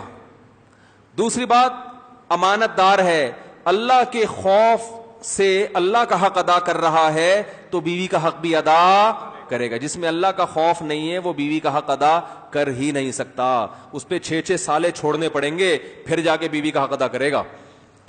اس لیے میں ماں باپ سے کہتا ہوں, یار تم لوگ نسل جو روکتے ہو نا, اس کا نقصان کل تمہاری بیٹی کو بھی ہوگا. 2 بچے ہو گئے, بیٹی رخصت ہو کے گئی, سسرال میں ظلم ہوگا, تم مر جاؤ گے, پیچھے بیٹی کو پوچھنے والا کوئی نہیں ہوگا. آج بیٹی کو پیچھے بھائی ہونے چاہیے جو بہن کا خیال کریں کہ شوہر ظلم کر رہا ہے کہ نہیں کر رہا. پہلے زمانے میں یہ سالے کا لفظ یہیں سے تو آیا ہے. کباب میں سب سے بڑی ہڈی کون ہوتا ہے؟ سالہ. وہ نگرانی رکھتا ہے کہ بہن کے ساتھ اچھا سلوک ہو رہا ہے کہ نہیں ہو رہا. تبھی تو کہتے ہیں یار میں جو بیوی کے حقوق ادا کر رہا ہوں اس کمبخت کی وجہ سے کر رہا ہوں, ورنہ آزاد ہوتا. میں نے بہت لوگ دیکھے ہیں دنیا میں کہ اگر سالے نہ ہوتے نا تو وہ خود سالے بنے ہوئے ہوتے, وہ ظلم کرتے. وہ عورت کا خاندان ہوتا ہے جو مرد کو ظلم کرنے سے روکتا ہے, یہ حقیقت ہے. پیچھے خاندان ہوتا ہے اس کا. اگر وہ بالکل لاوارث ہے تو ایک خاتون کی بچی یتیم جوان ہو گئی, پیچھے کوئی پوچھنے والا نہیں ہے. انہوں نے کہا میری بچی کی عمر بڑھتی جا رہی ہے, میں شادی نہیں کر رہی اس لیے کہ جو بھی رشتہ آ رہا ہے مجھے ڈر ہے کہ اس بچی کا پیچھے کوئی پوچھنے والا نہیں ہے, اس لیے رل نہ جائے کہیں جا کے. اور رلتی ہیں. تو یہ جو فیملی پلاننگ کے عذاب اور نقصانات ہیں نا, ان میں ایک نقصان یہ بھی ہے کہ آپ اپنے اولادوں کو بہن بھائی نہیں دے رہے. آپ کہتے ہیں بہن بھائی تو آپس میں لڑتے ہیں, وہ لڑے جتنا بھی, لیکن اجتماعی مفاد میں کیا ہو جاتے ہیں؟ متحد ہو جاتے ہیں. وہ یہ انسانی فطرت ہے, نیچر ہے. آپ کا اپنے بھائی سے جتنا بھی پھڈا ہوگا, لیکن وہ جب اس پہ ظلم ہوگا تو وہ بہرحال ساتھ دے گا, بھائی کا, بہن کا ساتھ دے گا, بھائی کا ساتھ دے گا. تو یعقوب علیہ السلام جو بچیوں کے والد تھے انہوں نے کہا کہ 2 کوالٹی, صحت اچھی ہونی چاہیے اور امانت. اللہ کا خوف ہوگا تو بیوی کا حق بھی ادا کرے گا, اللہ کا خوف ہوگا تو یہی 2 چیزیں تو چاہیے. بچیاں کہہ رہی ہیں اس کو اجرت پہ ملازم رکھ لیں. باپ نے فوراً کہا انی ارید ان انکحک احدی ابنتی ہاتین, ان 2 میں سے ایک کا نکاح میں آپ سے کرنا چاہتا ہوں. بولو بھائی, شرط یہ کہ 10 سال بکریاں چراؤ. صحیح ہے نا. اس زمانے میں یہ مہر رکھنا جائز تھا, آج جائز نہیں ہے. شرط کیا ہے کہ 10 سال بکریاں چرائے تاکہ میری بھی ضرورت پوری ہو جائے, ٹھیک ہے نا, ہمارے گھر کی بھی ضرورت پوری ہو جائے اور آپ کو بھی بیوی مل جائے گی. موسیٰ علیہ السلام نے یہ نہیں کہا. ہم کہتے اچھا میں ذرا استخارہ نکلواتا ہوں جا کے, ابھی ہم کیا کرتے, استخارہ نکال رہا ہوں میں. پھر استخارے 3 دن تک استخارے نکال کے, پھر کوئی نیلا آتا, کوئی پیلا آتا, کوئی گلابی آتا, وہ پریشان ہوتے, فون کرتے یار یہ پتہ نہیں, کنفیوز ہوں استخارے کے بارے میں. یا موسیٰ علیہ السلام نے یہ بھی نہیں کہا ایکچولی ابھی تو میری جاب لگی ہے, میں مسافر آدمی ہوں, پہلے جو فرعون کے پاس کیس چل رہے ہیں وہ کیس ختم ہو جائیں, میں اسٹیبل ہو جاؤں, اپنے پاؤں پہ کھڑا ہو جاؤں, میں بحریہ ٹاؤن میں ایک آدھ پلاٹ خریدنے کے قابل بن جاؤں, میں مدین ابھی نیا آیا ہوں یہاں, میں اسٹیبل ہو جاؤں, کچھ پلاٹ ہو جائے, میرا کوئی گھر ور ہو جائے, اسٹیبل ہو جائے. جب انسان اپنے پاؤں پہ کھڑا ہو پھر یہ شادی کے بکھیڑے. شادی کوئی گڑیا گڈے کا کھیل نہیں ہے. یہ کیا بولوں یار, میں تو ممبر کا خیال کرنا پڑتا ہے, چماٹ مارنے کا دل کرتا ہے رکھ کے. یہ جو بڈھے ہو رہے ہیں نا, شادی نہیں کر رہے, اسٹیبل ہوتے ہیں, وہ بھائی جان روٹی کھانے کا سب سے بہترین ٹائم ہے جب بھوک لگے. جب جوان ہوتا ہے نا اس وقت نکاح کی خواہش ہوتی ہے. اسٹیبل ہونے کے چکر میں خواہش ہی ختم کر دی تو چھوڑ دو, اب اسٹیبل ہی ہو, اب شادی نہیں کرو. 40 سال میں شادی کر رہے ہو, کم بخت تمہارے رہ کتنے گئے تمہارے, اور 40 سال تک تم حرام خوری کرتے رہے ہو. جو کیا بولوں میں یار, ابھی اس حرام کے جو تمہیں چسکے لگے ہیں نا, اب وہ شادی کے بعد چھوٹنے والے نہیں ہیں. ہاں اب نہیں چھوٹیں گے وہ, اب وہ حرام میں زیادہ مزہ آئے گا. بیوی تو ایک فارمیلٹی کے لیے تم نے رکھی ہوئی ہے, چلو یار بیوی ہے ٹھیک ہے, ایک عدد اچھے لوگوں کی نشانی ہے, وائف بھی ہوتی ہے ان کی, ایک آدھ بچہ بھی ہوتا ہے. باقی جو حرام کاریاں ہو چکی ہیں اس کی وجہ سے صحت کا جو بیڑا غرق ہو گیا, اور جو چسکے حرام میں آ گئے, اب وہ جس کو سٹوں کا عادی ہو وہ دودھ میں تھوڑی مزہ آتا ہے اس کو. ارے جس کو ہیروئن پینے میں اور چرس میں اور سگریٹ کے مزے آ گئے اس کو آپ شہد چاٹا کرو نہار منہ, وہ کہے گا یار یہ کیا حکیموں کی باتیں بتا رہے ہیں میرے کو. شہد کی جو لذت ہے وہ ان کی ہے جن کو گٹکوں کی عادت نہ پڑی ہو, اس کو مزہ آئے گا. شہد میں اللہ نے لذت رکھی ہے. تو نکاح کی لذت بھی انہی کو ہوتی ہے جن کو یہ حرام کاریوں کی عادت نہیں پڑی ہوتی. تو بہرحال اگر کسی کو پڑ گئی توبہ کر لے بھائی, اللہ قبول کرنے والے, لیکن جو نقصان ہونا تھا وہ تو ہو گیا نا.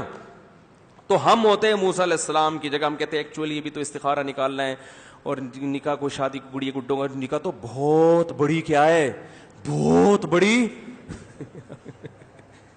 اتنی بڑی ہے کہ بس کیٹو پہاڑ اس کے سامنے چھوٹا ہے. بولنے یہ ڈائلاگ ہیں, ہلکا کر کے پیش کرو گے تو ہلکا ہو جائے گا نکاح. او بھائی نکاح کیا ہے یار, وہ مرد کو عورت چاہیے, عورت کو مرد چاہیے, اس کے دل میں بھی تڑپ ہے, آپ کے دل میں بھی تڑپ ہے, 2 گواہ لاؤ, ایجاب و قبول کرو بھائی, چلو ساتھ رہنا چھو, حلال ہو گیا معاملہ. وہ بھی پہلے بھی تو روٹی کھا ہی رہی تھی نا, ابا کھلا رہے تھے, اب تم کھلاؤ اس کو, ختم ہو گئی بات. پہلے ان کا خرچہ ہو رہا تھا, اب کس کا ہے, تمہارا.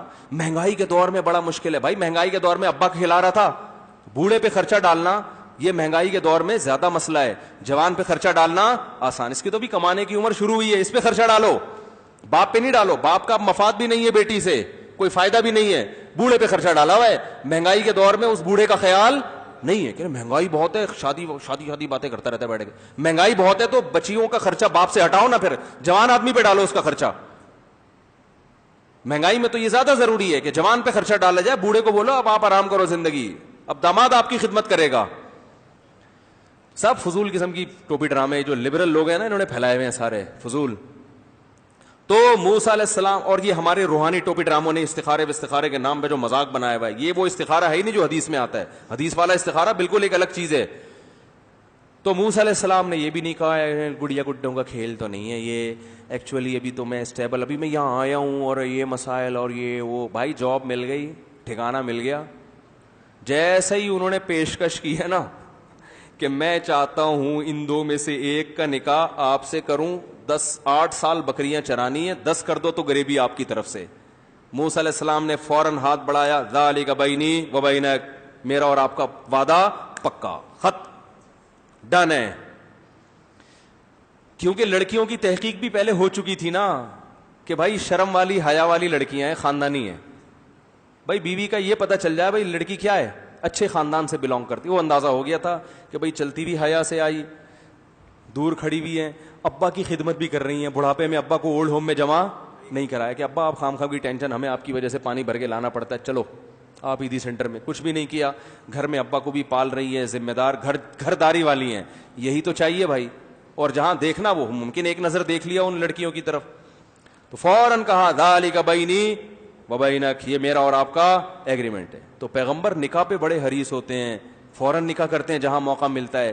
اسی وجہ سے تو معذرت کے ساتھ سلیمان علیہ السلام نے, میں یہ تو نہیں بتاؤں گا کتنی شادیاں کی, بہت زیادہ کی تھی, بھی چھوڑو اس کو, خواتین بھی بیان سن رہی ہیں پھر بولیں گے آگے اپنے ٹاپک پر. تو صحیح ہے نا. تو کیا بات کہاں سے شروع ہوئی تھی یار. اب دیکھو کیسا موسیٰ علیہ السلام کے جو سسر تھے, کیسا خاندانی فیصلہ کیا کہ نہیں کیا. فلما قضا موسیٰ الاجل وسار باہلہ, موسیٰ علیہ السلام نے جب 10 سال بکریاں چرائیں, انہوں نے دیکھا اب چلو بیوی کو لے کے کہاں چلتا ہوں میں, واپس مصر جاتا ہوں. بھائی ہمارا اخپل وطن تو کیا ہے بھائی, اخپل وطن تو مصر ہے نا. مصر کی یاد آ رہی تھی, رشتے دار تو وہاں ہے, ہو سکتا ہے اس وقت ان کی والدہ بھی زندہ ہو موسیٰ علیہ السلام کی, تو بہو والدہ کے پاس لے کے جاؤں گا, وہی ماں جنہوں نے صندوق میں ڈالا. تو اخپل وطن تو یاد آتا ہے نا. اب 10 سال ہو گئے, بھول بھلیاں ہو گیا ہوگا, کہیں چھپ چھپا کے زندگی گزار لیں گے, کیس پرانا ہو گیا. وہ راستے میں بیوی کو لے کے جا رہے ہیں اور شدید سردی, مصر کی تو سردی بڑی مشہور ہے, ٹھنڈا ملک ہے نا. راستے میں اندھیرا اور شدید سردی, آگ نظر آتی ہے.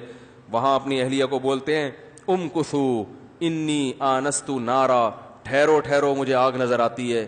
میں وہاں جا کے راستہ والے سے کوئی راستہ بھی بھول گئے تھے, یا کچھ گرمی حاصل کر لیں گے, ہم آگ لے کر آؤں گا تو ہاتھ تاپیں گے. تو دیکھو قرآن میں یہاں کیا آتا ہے, قال لأہلہ, اپنے اہل سے کہا. تو بیوی اہل بیت میں ہوتی ہے. جو لوگ کہتے ہیں نا اہل بیت اہل بیت اہل بیت, تو اہل بیت سے محبت بہت ضروری. تو اہل بیت میں سب سے پہلے کون ہے, بیویاں.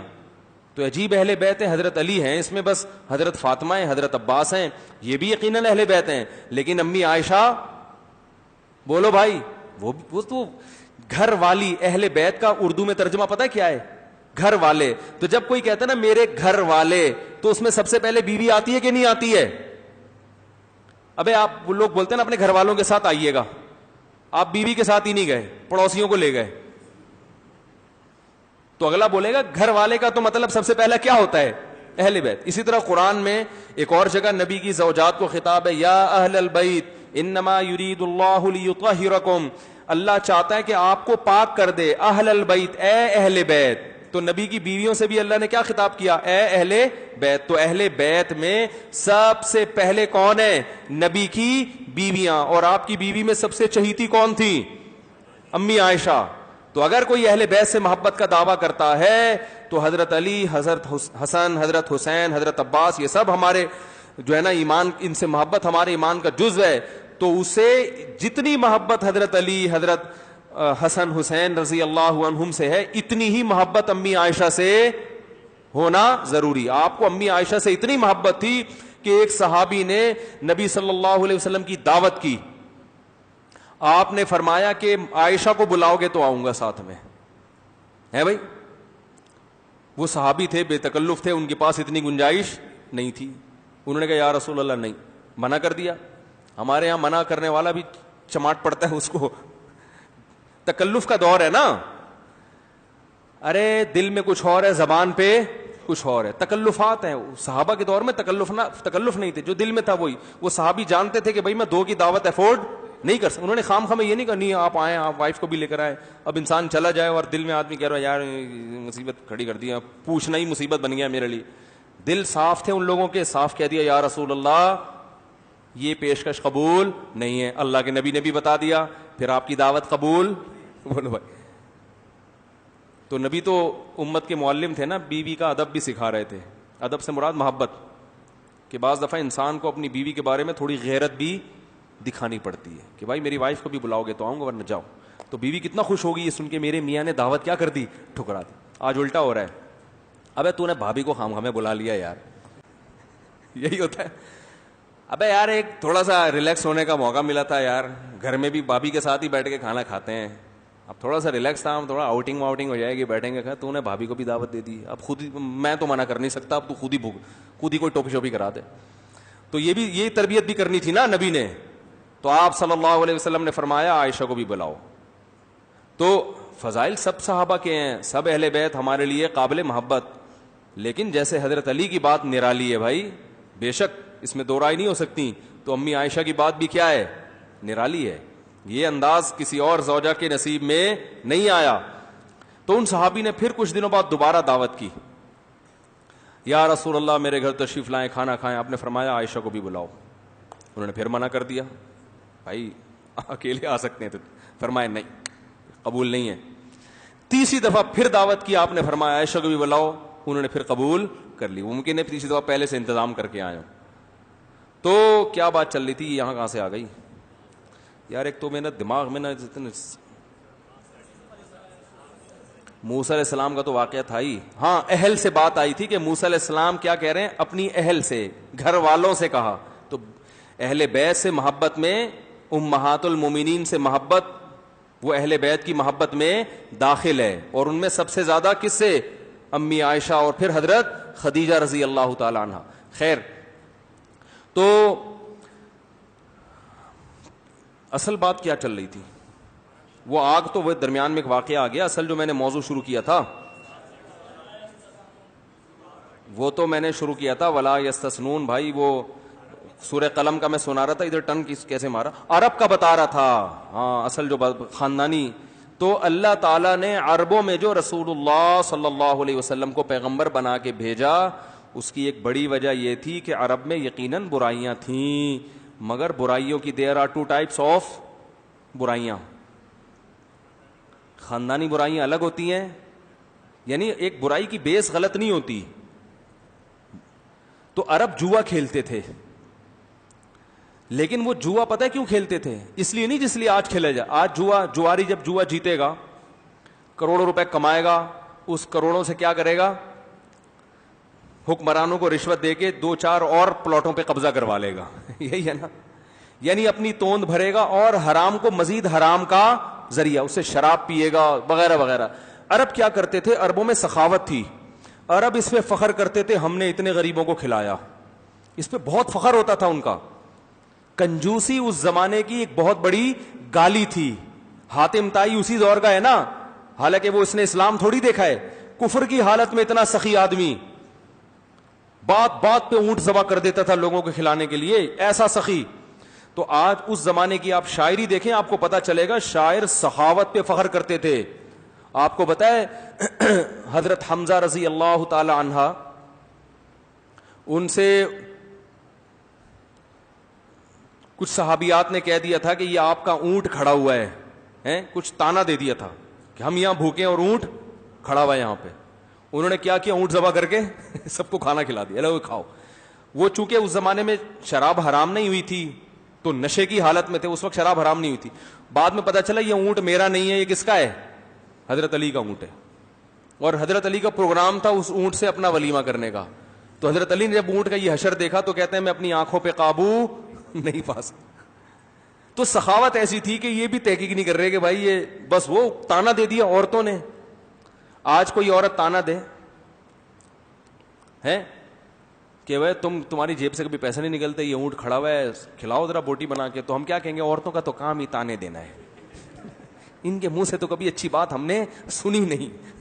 کنجوسی کا دور چل رہا ہے بھائی, مارکیٹ میں دبا کے چل رہی ہے. لیکن اب ایسا بھی نہ ہو کہ آپ بھی اونٹ کھلانا, اپنی اوقات دیکھنی چاہیے. سخاوت میں اتنا زیادہ کسی کو فری کرا لینا, تو اعتدال ہر چیز میں اچھا ہے نا. لیکن عرب اعتدال سے کام نہیں لیتے تھے, تبھی تو قرآن نے ان کو حکم دیا کہ میانہ روی سے خرچ کرو. آج کنجوسوں کو حکم دیا جاتا ہے کچھ تو کرو, عربوں کو کہا جا رہا تھا میانہ روی سے خرچ کرو. کچھ تھے ان میں بھی کنجوس, لیکن میجورٹی ایسی نہیں تھی, یہ برائی ان میں نہیں تھی. بہادر سب تھے, رشتہ داری جوڑنے میں بڑے ماہر تھے, رشتوں کے لیے لڑا کرتے تھے. یہ جو بھائی بھائی کو دیکھ کے پٹتا ہوا دیکھتا ہے اور کنی کترا کے نکل جاتا ہے نا سائڈوں سے, یہ چیز عربوں میں نہیں تھی. ہم زمانہ جاہلیت کی شاعری پڑھتے ہیں, اس میں ایک عورت کے بھائی کو قتل کر دیا تو دوسرے بھائی نے دیت لے لی, تو وہ بہن نے شاعری کی اپنے بھائی کے خلاف کہ غیرت ختم ہو گئی اس میں, خون کا بدلہ خون ہے, یہ پیسے لے کے معاف کر دیا. وہ بہن ابھار رہی ہے. حالانکہ آج تو خواتین کہاں چاہتی ہیں کہ بھائی کے قاتل کو قتل کیا جائے, وہ چاہتی ہیں کہ کیا ہو, یا پیسے ویسے مل جائیں, چلو پتلی گلی سے نکلو. تو وہ غیرت, پیسے لینا بھی جائز ہے. تو لیکن یہ کہ وہ ایسی ان کی شاعری سے پتہ چلتا ہے. تو اب کیا تھا جو اصل موضوع تھا میرا, کہ عرب کیا کرتے تھے کہ جوا کھیلتے تھے, جس کے نام رقم نکلتی تھی نا, جیتتا تھا, وہ ساری رقم سے غریبوں کو کھانا کھلا دیا کرتا تھا, تاکہ غریبوں کا کھانا کس کے کھاتے میں آئے, میرے کھاتے میں. دنیا کہے گی بھائی ہم نے کھلایا ہے. وہ اس جوے سے اور کچھ نہیں. یہ تو اب کتنے فائدے کی چیز تھی نا, لیکن لا الہ الا اللہ کا مطلب سمجھتے تھے, جو میں اصل بیان لے کے چلا تھا. اللہ کے سوا کوئی عبادت کے لائق نہیں. اللہ نے کہہ دیا یہ جوا کیا ہے, نجس, غریب کو کھلانا ہے, جتنے پیسے اللہ نے دیے اس سے کھلا دو. جوا جیت کے کھلانے کی اجازت نہیں ہے. تو اللہ نے اس کو حرام کر دیا, صحابہ نے چھوڑ دیا. یہ آج جو علماء انشورنس کو حرام کہتے ہیں نا, انشورنس والے بڑے مزین دلائل بیان کرتے ہیں. ایکچولی جب آپ اپنے ابا کی وہ بیمہ کرواتے ہیں, تو اگر آپ کے ابا کا انا للہ ہو گیا, آپ یتیم ہو گئے, تو انشورنس کمپنی آپ کے ساتھ اتنا تعاون کرے گی. تو ایکچولی یہ آپس کے تعاون کی ایک بڑی زبردست صورت ہے. مفتی صاحب تو مروا دیں گے, ہیں انشورنس نہیں کراؤ, آپ کی گاڑی کو حادثہ ہو گیا, کلیم کر کے آپ کو اتنے پیسے مل جائیں گے. علماء کہتے ہیں بھائی جو حرام ہے وہ کیا ہے, یہ تعاون کی جائز صورت نہیں ہے, اس لیے کہ یہ قمار ہے, ایک طرح کا جوا ہے. ابا مر گئے تو مل جائیں گے, نہیں مرے تو جوا تو جوا ہوتا ہے نا, داؤ پہ رقم لگائی جا رہی ہے نا. گاڑی کو ایکسیڈنٹ, دیکھو انشورنس والے ایک چیز بتاتے ہیں اپنے مطلب کی. ایکچولی آپ کے انشورڈ ہونے سے آپ کو یہ فائدہ ہوگا کہ آپ انشورڈ ہیں, یعنی آپ کو کچھ بھی ہوا حادثہ نا تو آپ کو پیسے ملیں گے. یہ نہیں بتاتے کہ حادثہ نہیں ہوا تو کیا ہوگا, آپ کے پیسے ڈوب جائیں گے. حادثہ ہونا یقینی ہے, یقینی ہے کیا, نہیں ہے نا. حادثے ہونے کا چانس 1% ہوتا ہے, لہذا 1% چانس ہے کہ آپ کو پیسے ڈبل کر کے مل جائیں. 99% چانس ہے کہ آپ کی جو پریمیم ہے, جو قسطیں ہیں, وہ تو بہرحال کہاں گئی, تیل لینے گئی. اور اگر وہ بزنس میں اسے لگا دیتے ہیں تو سود دیتے ہیں, پھر وہ سودی لین دین ہے. تو اس لیے یہ قمار ہی ہے, یہ غرر ہے, قمار ہے, یہ جائز نہیں ہے, حرام ہے. چاہے کتنا اچھا لیبل لگاؤ, تو غریب کے ساتھ تعاون. پھر انشورنس کا آلٹرنیٹ ہے کیا, یہ بھی تو ایک ضرورت ہے نا بھائی, ایک دم اتنے بڑے بڑے, اس کا آلٹرنیٹ میں ایک بیان میں بتا چکا ہوں. بہت تمیز سے بہت اچھے آلٹرنیٹ اس کے موجود ہیں جو غیر اخلاقی بھی نہیں ہیں, شریعت کے مزاج کے عین مطابق بھی ہیں, اور اس میں بہت غریبوں کو بہت فائدہ بھی ہے. لیکن وہ یہ انشورنس کمپنیاں کبھی اس کو اختیار نہیں کریں گی, کیونکہ ان کا مقصد لوگوں کے ساتھ تعاون نہیں ہے, ان کا مقصد پیسہ کمانے کا ایک جدید طریقہ. تعاون کا لیبل ہے, مقصد کیا ہے؟ پیسہ. جبکہ عرب جو جوا کھیلتے تھے تعاون کا لیبل نہیں تھا, واقعی تعاون کرتے تھے. اور آج انشورنس یہ پیسہ کمانے کا ذریعہ ہے. اس کی سب سے بڑی دلیل یہ کہ ابا اگر بیمار زیادہ ہوں تو انشورڈ نہیں ہوتے, پھر وہ پہلے ڈاکٹر جا کے چیک کرے گا کہ بھائی دیکھنا ان کا 50 سال مزید زندہ رہ سکتے ہیں کہ نہیں رہ سکتے. اگر ابا کو کسی قسم کی کوئی بیماری نہیں ہے, کورونا سے بھی احتیاط کر رہے ہیں, وہ بہت زیادہ دیکھ لیا, پھر وہ کہتے ہیں بھائی یہ بیمہ پالیسی پھر لائف انشورنس ہوگی, ٹھیک ہے نا. اور اگر حالانکہ ضرورت کس کو ہے؟ جس کے ابا کے مرنے کا چانس زیادہ ہے, اس کے بچوں کو زیادہ ضرورت ہے نا. ارے کیا ہو گیا؟ جو ایسی جگہ پہ رہتا ہے جہاں آگ لگنے کا اندیشہ زیادہ ہے. دیکھو کراچی میں 1 to 5 ایک دور میں اس کی انشورنس نہیں ہو رہی تھی کیونکہ 1 to 5 چھن رہی تھی. تو ایسے موقع پہ تو انشورنس کی ضرورت پبلک کو زیادہ کہ نقصان کی تلافی ہو. انہوں نے کہا نا نا نا نا نا, جب امن و امان ہوگا 1 to 5 کوئی نہیں چھینے گا, پھر ہم کیا کریں گے؟ اب اپنی بائک کی انشورنس کروائیں. تو یہ بزنس ہے. دیکھو راشن جب ہم تقسیم کرتے ہیں کوشش کرتے ہیں جہاں لوگ بالکل بھوکے مر رہے ہو وہاں دے نا, ایسا ہی ہے نا. اور اگر آپ راشن تقسیم کر رہے ہو ڈیفنس میں ہزار گز کے بنگلوں میں جا کے, اس کا مطلب یہ راشن کا لیبل ہے, مقصد کچھ اور ہے. تو انشورنس والے بھی جو جتنا بیمار ہوگا اس کی انشورنس کا پروفٹ اتنا ہی کم ہوگا, یا بلکہ ہوگا, بعض کا تو ہوتا ہی نہیں ہے. اب دیکھو کل کسی نے پھانسی کے پھندے پہ چڑھنا ہے, اس کے چھوٹے یتیم بچے ہیں, وہ بےچارے بالکل رل جائیں گے. اب کوئی انشورنس کروانے جائے کہ میرے ابا کی جو ہے نا لائف انشورنس کر لیں, وہ مر جائیں گے تو ہمیں پیسے وہ کھائیں گے, چلو نکل یہاں سے, ہم کو پاگل ہے کیا؟ تو یہ باہمی تعاون بھی نہیں ہے, ٹھیک ہے نا. سمجھ میں نہیں آ رہی میرا خیال ہے بات. تو میں نے جو بیان شروع کیا تھا وہ یہ کیا تھا کہ باغ والوں نے جو یہ کہا تھا انشاءاللہ, یہ جو کہہ نہیں رہے تھے نا اللہ نے چاہا, یہ اس لیے نہیں کہہ رہے تھے کہ ان کو پتا تھا اگر ہم اللہ کو درمیان میں لے آئے تو پھر بہت ساری چیزیں بٹوین میں, یہ بٹوین میری اپنی انگلش ہے, بہت ساری چیزیں بٹوین میں, مجھے پتا یہ غلط لفظ ہے, میں ویسے ہی مذاق میں, بہت ساری چیزیں بٹوین میں بولو بھائی لانی پڑیں گی, درمیان میں لانی پڑیں گی. پھر زکوٰۃ بھی نکلے گی, پھر جب ہم کھانا کھائیں گے پھر اس جو انگور باغ سے توڑیں گے اس کی شراب بھی نہیں بنا سکتے, پھر غریبوں کا حق بھی دینا پڑے گا, عشر دینا پڑے گا, اور جناب جب وہ جسم میں طاقت آئے گی تو یہ بھی نہیں کرو, یہ بھی نہیں کرو, بہت سارے احکامات ہیں.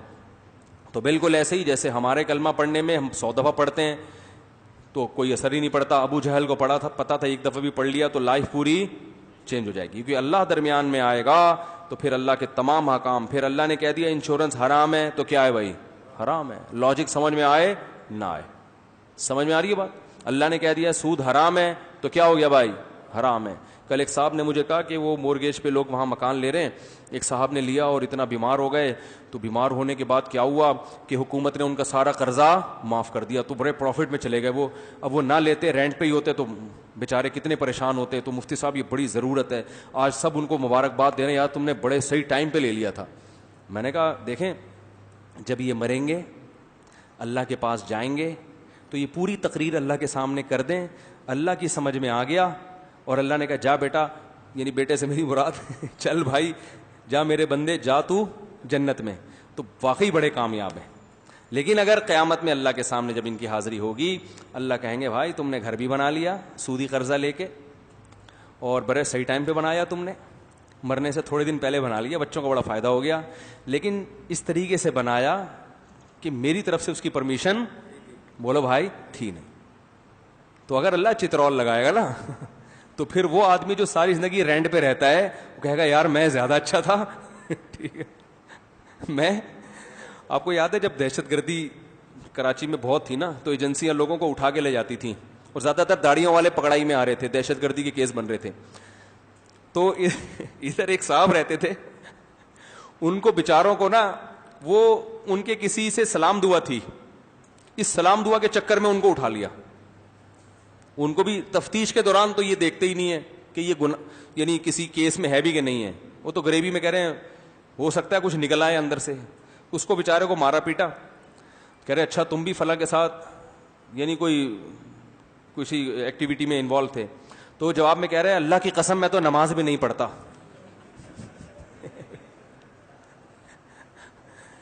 یعنی وہ یہ ثابت کرنے کی کوشش کر رہا ہے بھائی میرا تو جہاد سے کوئی تعلق ہے ہی نہیں.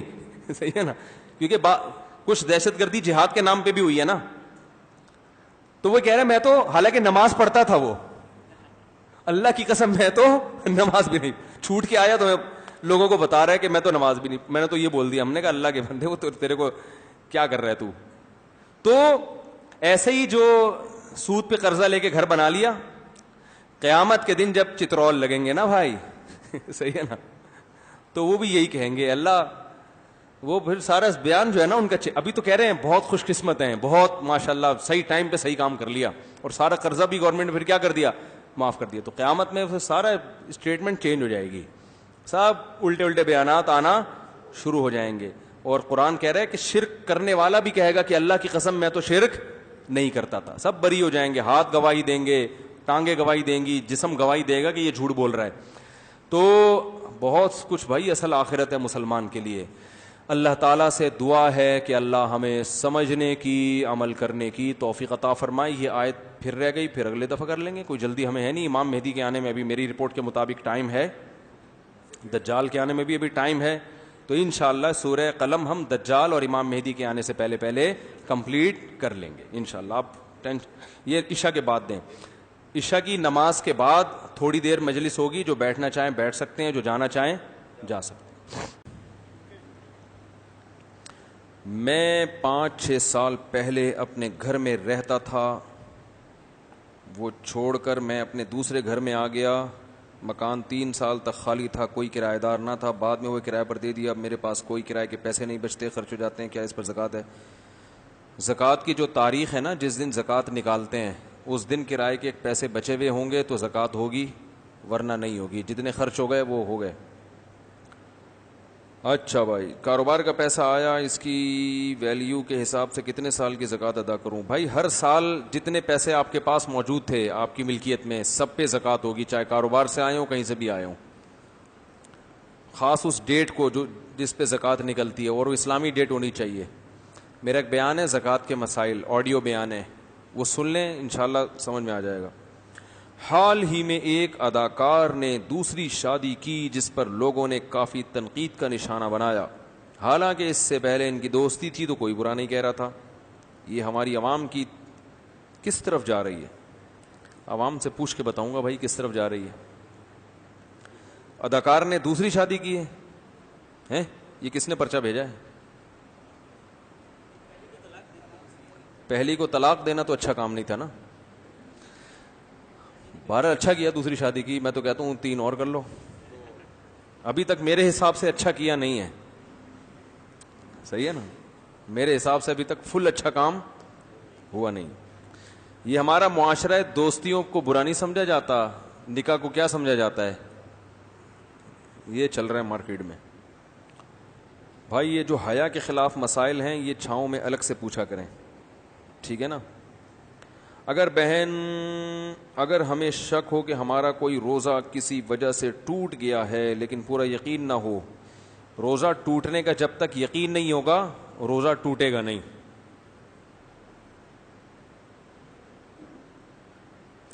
گدا ناپاک ہو جائے تو کیسے دھویا جائے؟ گدا جب ناپاک ہو جائے گا تو گدے کے نیچے رکھیں ٹب. سمجھ رہے ہیں, یہ کوئی مشکل کام ہے؟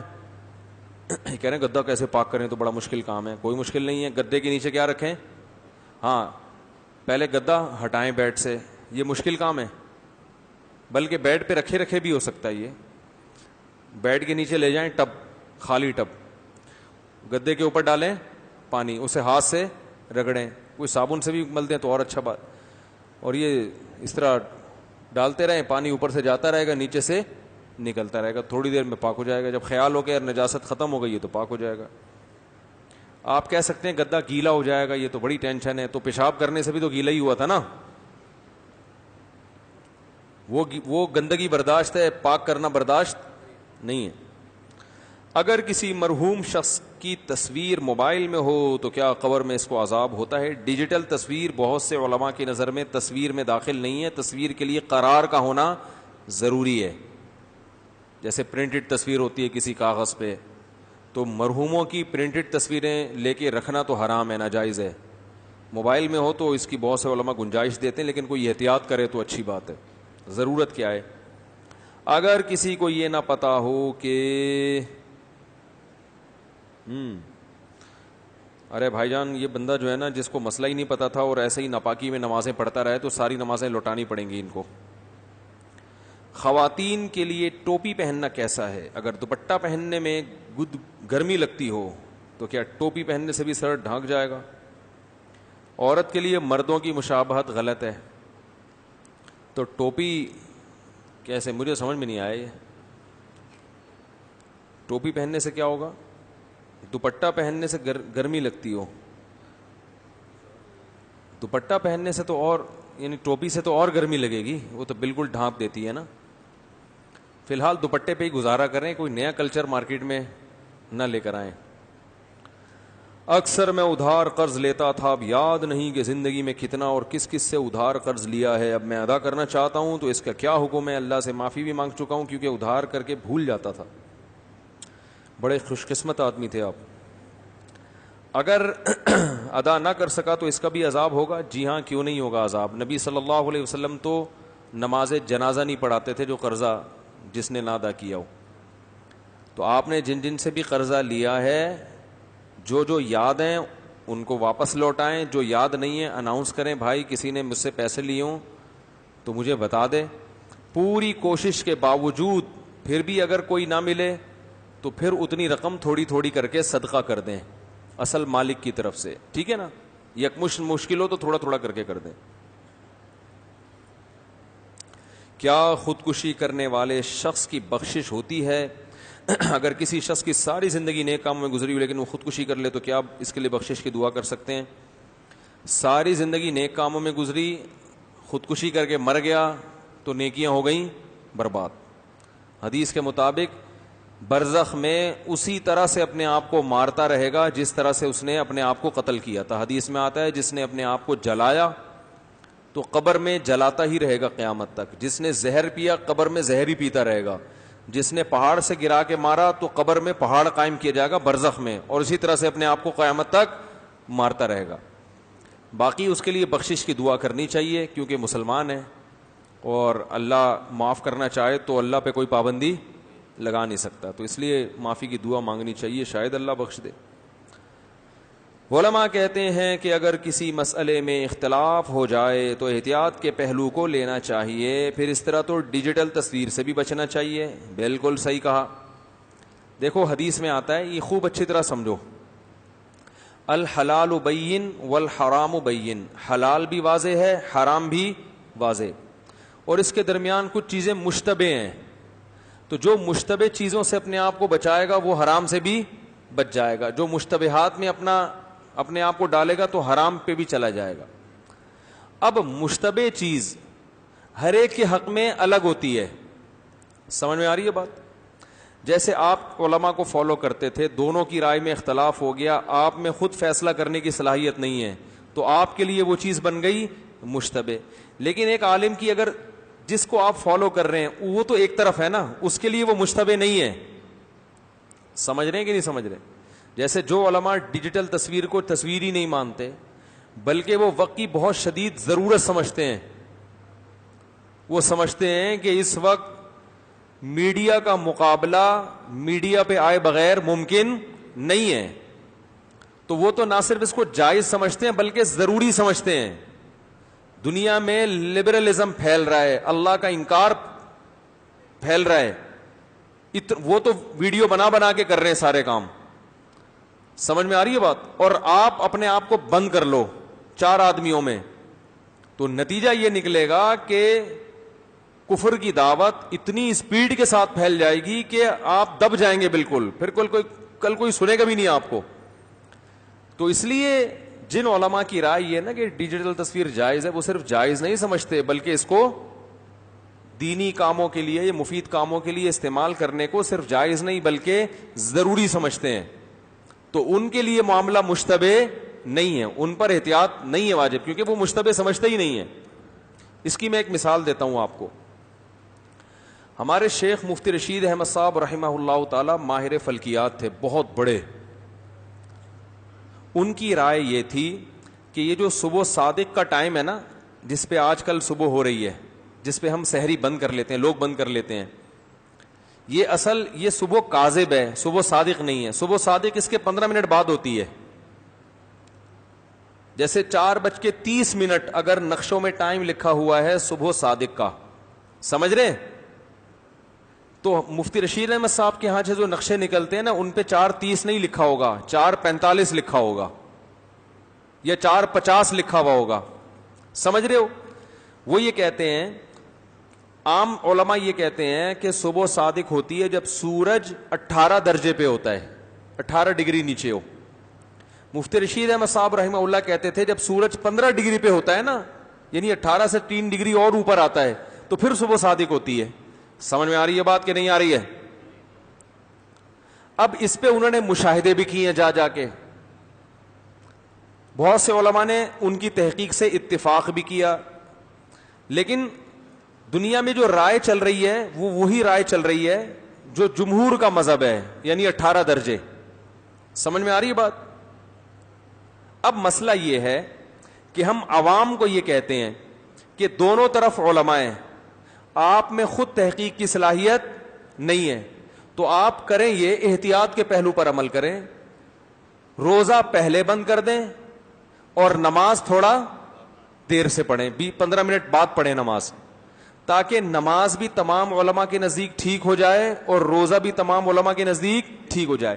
تو اس احتیاط کا میں لوگوں کو حکم دیتا ہوں، مگر خود اس احتیاط پر عمل نہیں کرتا، کیونکہ مجھے مفتی رشید احمد صاحب کی رائے کے صحیح ہونے کا 100% یقین ہے۔ بات آئی ہے سمجھ میں؟ تو مشتبہ اس کے لیے ہے جس کے سامنے دونوں طرف کے دلائل نہ ہو، یا اس میں دلائل کا تجزیہ کرنے کی صلاحیت نہ ہو۔ جس میں ہوگی اس کے لیے مشتبہ نہیں ہوگا۔ نہیں یاری بات میرا خیال ہے، لہذا میں پوری ڈھٹائی کے ساتھ، سائرن بج رہا ہوتا ہے، اذان ہو رہی ہوتی ہے، اور پوری ڈھٹائی کے ساتھ ہم پراٹھے صبح سحری میں پھوڑ رہے ہوتے ہیں۔ اب کوئی مجھے دیکھ لے، بولے یار یہ روزہ کھا رہا ہے، بات آ رہی ہے سمجھ میں؟ اب یہ تو بات نکل گئی تو بتا رہا ہوں نا، پوری طبیعت کے ساتھ ہم کیا کر رہے ہوتے ہیں؟ پھوڑ رہے ہوتے ہیں۔ کیونکہ میں نے جو آزاد ذرائع سے تحقیق کی، ایک تو مفتی رشید احمد صاحب خود پرہیزگار بہت تھے، متقی بہت تھے، وہ رمضان کا روزہ خراب نہیں کر سکتے تھے، ہمیں یہ اطمینان تھا کہ ان کو ذرا سا بھی شبہ ہوگا نا اپنی تحقیق، وہ خود بھی دیر تک کھاتے تھے۔ اگر آج نقشے میں 4:30 لکھا ہوا ہے تو ان کے نقشے میں 4:45، تو وہ ہم نے خود بھی ان کو دیکھا ہے رمضان میں 4:45 تک کھاتے تھے، اور ہم نے ان کے ساتھ اتنا طویل وقت گزارا ہے کہ ان کے تقوی پر کوئی انگلی نہیں اٹھا۔ اگر وہ ذرا سا بھی ان کو اپنی تحقیق میں ذرا سا بھی وہ ہوتا نا کہ اطمینان نہ ہوتا، وہ کبھی بھی اتنی دیر تک رمضان کا روزہ کھا کے خراب نہ کرتے۔ ایک تو اس لیے کہ ہم نے ان کو خود عمل کرتے ہوئے دیکھا ہے۔ نمبر 2، ان کی دلیل مشاہدے پر مبنی ہے، انہوں نے خود جا کے صبح صادق کا مشاہدہ کیا، صرف کیلکولیشن پر اعتماد نہیں کیا۔ نمبر 3، وہ فلکیات کے ماہر تھے، جبکہ جو علماء کی اکثریت جو یہ کہتی ہے کہ 18 درجے پر بند ہوتا ہے، وہ علم میں تو بڑے ماہر ہیں، لیکن فلکیات کے علم سے ان کو شد بدھ زیادہ نہیں ہے، تھوڑی بہت ہے، زیادہ نہیں ہے۔ پھر بھی ایک عام آدمی کے لیے تو معاملہ کیا ہے؟ مشتبہ ہے نا، وہ کہے گا یار اتنے سارے علماء ہیں تو میں کیسے؟ تو جس کے لیے معاملہ مشتبہ ہے، ہم کہتے ہیں بھائی آپ 4:30 سے پہلے سحری بند کر دو، لیکن نماز پڑھو 4:45 کے بعد۔ اور ہاں، چوتھی وجہ، 3 وجوہات بیان کی نا، چوتھی یا 5ویں، کہ آزاد ذرائع سے جو ہم نے تحقیق کی ہے نا، اس میں مفتی رشید احمد صاحب کا قول ہمیں زیادہ مضبوط لگا۔ آزاد ذرائع سے کیسے؟ جو لوگ یہ نقشے نہیں جانتے گاؤں دیہاتوں میں، جو صدیوں سے مشاہدہ کر کے صبح صادق دیکھتے آ رہے ہیں، ان گاؤں دیہاتوں میں جب آپ سروے کریں گے، جو ہم نے تو کیا ہے نا، ہم نے تو لوگوں سے سنا ہے جو گاؤں دیہاتوں کے لوگ ہیں جن کو یہ نقشوں کا پتہ ہی نہیں ہے، وہ بابے دادے وہی ابھی تک صبح صادق دیکھتے ہیں. تو جو مشاہدہ کر کے جن کو یہ پتہ نہیں ہے نقشوں کا, وہ مفتی رشید احمد صاحب کے قول کے مطابق ان کی صبح صادق ہو رہی ہوتی ہے. یعنی جو لوگ جدید تحقیق جانتے نہیں ہیں نا, ابھی تک پرانے طرز پہ چل رہے ہیں, تو وہ جو ٹائم بتائیں گے اس کو آپ میچ کریں تو وہ مفتی رشید احمد صاحب کے نقشے سے میچ ہو رہا ہوتا ہے.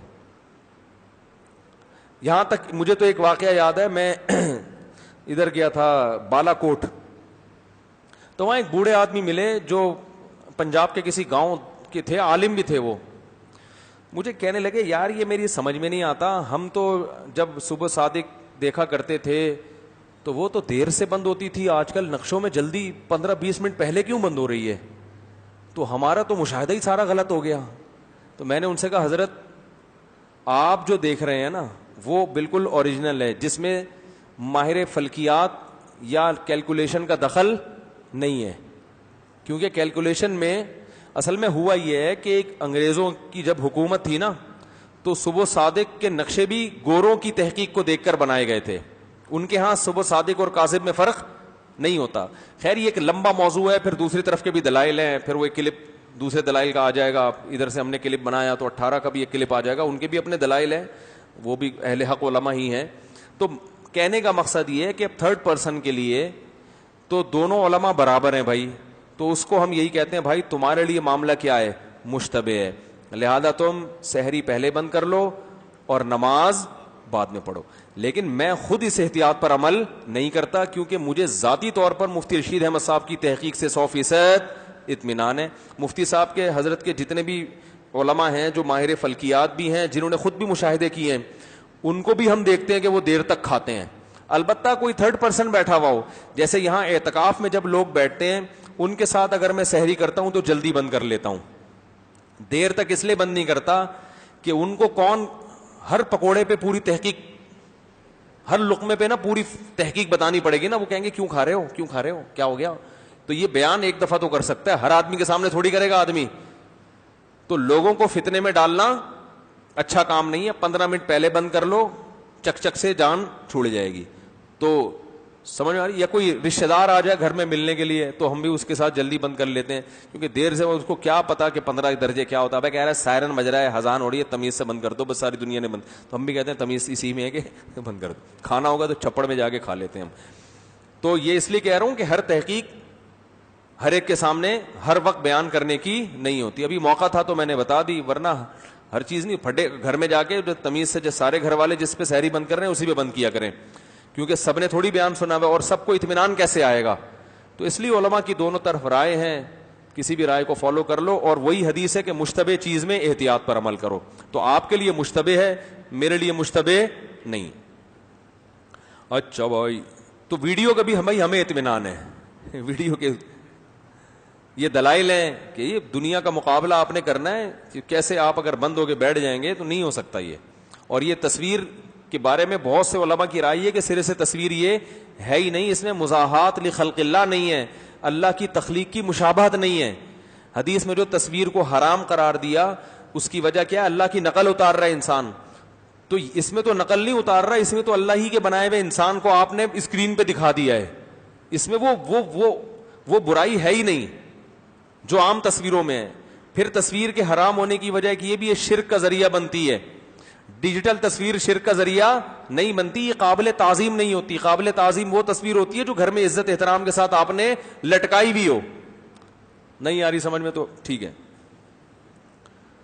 مفتی صاحب ہمیں آپ سے بہت عقیدت تھی, لیکن ہم نے دیکھا کہ آپ نے کسی خاتون اینکر کو انٹرویو دیا, یہ تو غلط ہے, یہ تو کسی کتاب میں نہیں لکھا. کسی خاتون اینکر کو انٹرویو دینا غلط ہے, یہ تو کسی کتاب میں نہیں لکھا. یہی تو قیامت ہے کہ اپنی طرف سے دلائل وضع کر کے. وہ ہمارے ایک دوست ہیں, میں نے جمعے کو واقعہ سنایا تھا نا, ایک انگریز خاتون مسلمان ہوئی تو کسی مولانا صاحب کے پاس لے گئے. اب مولانا صاحب نے اس کو کلمہ پڑھانے کے لیے نا ایک دیوار کے پیچھے بٹھا, چلو پردے کے پیچھے بھی بٹھاتے آواز تو آتی, دیوار کے پیچھے بٹھا دیا. اور پتہ نہیں کس طرح سے اس سے بات کی ہوگی, وہ اس آواز نہیں جا رہی تھی تو چیخنا پڑا یا کیا پڑا. وہ ڈر گئی, وہ اسلام قبول کرنے کے بعد رونے لگی. یہ سمجھے ہوں گے بھائی جذباتی ہو گئی ہے, اسلام میں داخل ہوئی ہے, وہ اس لیے رو رہی تھی, وہ ڈر گئی تھی یہ ہو کیا رہا ہے میرے ساتھ یعنی مجھے کوئی کورونا تو نہیں ہوا وہ جو اس سے بچنے کے لیے انہوں نے اتنی دور بٹھایا ہوا ہے. تو نبی صلی اللہ علیہ وسلم کی مجلس میں خواتین بھی آیا کرتی تھی. پردہ کرنا عورت کی ذمہ داری ہے. اس پہ میں دوبارہ بیان نہیں کروں گا, بڑا لمبا بیان ہو جائے گا. جمعے کو میں نے پورا اس ڈیٹیل پہ بیان کیا ہے, اس پہ ڈیٹیل سے بیان کیا ہے کہ پردہ کرنا کس کی ذمہ داری ہے, عورت کی ذمہ داری. وہ جتنا کرنا چاہے شریعت نے اس کو اپریشیٹ کیا ہے. تو باقی اگر کوئی خاتون آتی ہے آپ سے کچھ سوال پوچھتی ہے آپ کے سامنے بیٹھ کر, تو آپ اس کو جواب بھی دے سکتے ہیں, سمجھ رہے ہیں نا, اس کی کوئی مشکل ہے وہ بھی حل کر سکتے. تنہائی اختیار کرنا جائز, کسی عورت کے ساتھ تنہائی میں بیٹھنا جائز نہیں ہے بالکل. اور میں نے جو خاتون اینکر کو انٹرویو دیا, وہ انٹرویو میں نے ان کے ساتھ بیٹھ کے دیا ہی نہیں ہے. میرے پاس ایک مونچھوں والا آدمی بیٹھا ہوا تھا, سمجھ رہے ہو, پورا پراپر آدمی تھا وہ. تھائی لینڈ میں تو آدمی ایسے ہوتے ہیں, آدمی کو شک ہوتا ہے پتہ نہیں پورا آدمی ہے بھی کہ نہیں ہے, آدھا ہے یا لیڈیز ہے. وہاں تو اس طرح کے ڈیزائن بھی آ گئے ہیں, لیکن ہمارے ہاں اللہ کا شکر ہے فرق کرنے میں مشکل نہیں ہوتی, یا تو پورا آدمی ہوتا ہے یا پوری خاتون ہوتی ہے. تو باقاعدہ پورا پراپر آدمی تھا وہ, مونچھیں بھی مجھے یاد پڑتا ہے اس کی تھی. اس نے میرے سامنے بیٹھ کے ریکارڈنگ کی تھی. خاتون کے سوالات تھے وہ میرے سامنے نہیں تھی, جو سوالات مجھے انہوں نے دیے اور میں نے جواب ریکارڈ کروائے, تو انہوں نے اپنے ساتھ میرا انٹرویو چلا دیا. اس میں کیا حرج ہے میرے بھائی؟ اب اتنا بھی آپ بلا وجہ ایک خاتون سے سوال پوچھ رہی اس کا جواب دے دو. وہ تو ویسے ہی 25 لوگوں سے سوال, میرے کہنے سے تھوڑی وہ آگے بیٹھی ہیں ٹی وی میں.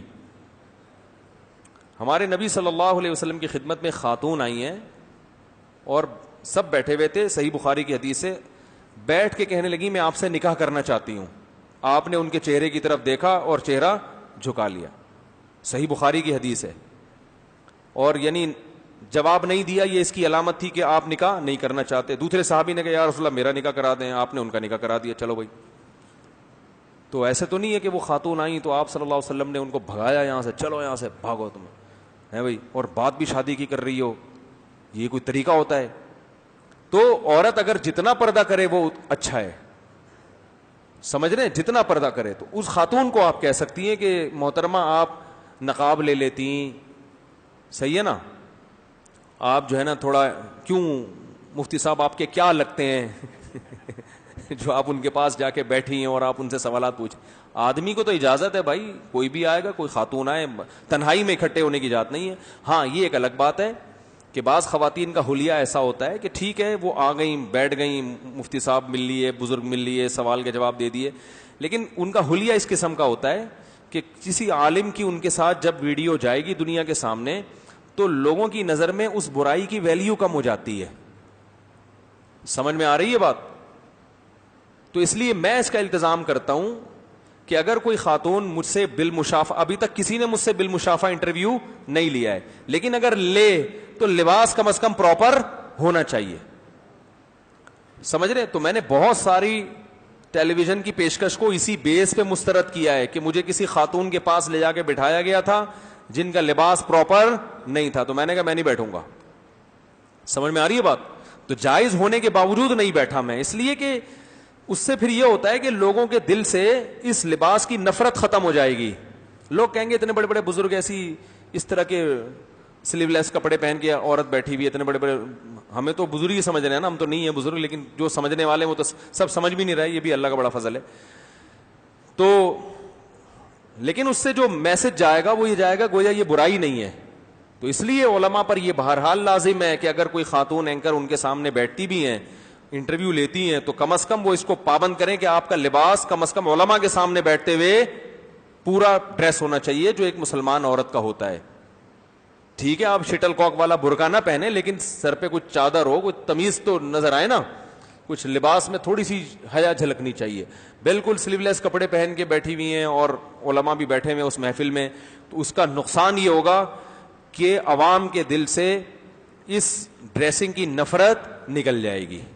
سمجھ رہے ہیں؟ تو ایک الگ وجہ سے وہ ناجائز ہے, اس وجہ سے کہ میسج جو آپ کی طرف سے جائے گا وہ میسج کیا جائے گا؟ غلط جائے گا. مفتی صاحب ہمیں آپ سے بہت عقیدت تھی, ایک پٹھان بھائی کا فون آیا, ابے مفتی صاحب تم کسی لڑوتوں کے سامنے, لڑکیوں کے سامنے آ کے بیٹھنے لگے یار, تم بھی وہی ہو گئے یار. میں نے کہا کس کے سامنے بیٹھا بھائی؟ انہوں نے کہا وہ ہے نا وہ خاتون اینکر تھیں, تو تھا یا ہے, تو آپ بھی آگے بیٹھ گئے یار. یہ میں نے کہا میں تو نہیں بیٹھا یار, مجھے تو یاد نہیں پڑتا میں کسی خاتون اینکر کے ساتھ بیٹھا ہوں. ابھی تو نہیں بیٹھے, یہ حال ہے. بیٹھ گئے تو پتہ نہیں کیا ہوگا, خود پتہ نہیں کہاں کہاں بیٹھ رہے ہوتے ہیں جا کے, خود پتہ نہیں. اور کوئی بیٹھ کے کوئی کیا باتیں کر رہے ہیں بھائی, وہ کچھ سوالات پوچھ رہے ہیں نا, وہ تو ساری دنیا کے سامنے بیٹھ کے سوال پوچھ رہی ہے, ہمارے سامنے پوچھ لی تو جواب تو دیں گے نا. ہمیں تو بھائی اپنی بات لوگوں تک پہنچانی ہے. تنہائی میں اگر بیٹھے ہوئے دیکھو پھر پکڑو. مفتی صاحب یہ کیا لگتی ہے آپ, قائد اعظم کے مزار پہ اس کے ساتھ بیٹھے ہوئے تھے آپ, یہ تو غلط ہے, یہ تو کسی کتاب میں نہیں لکھا.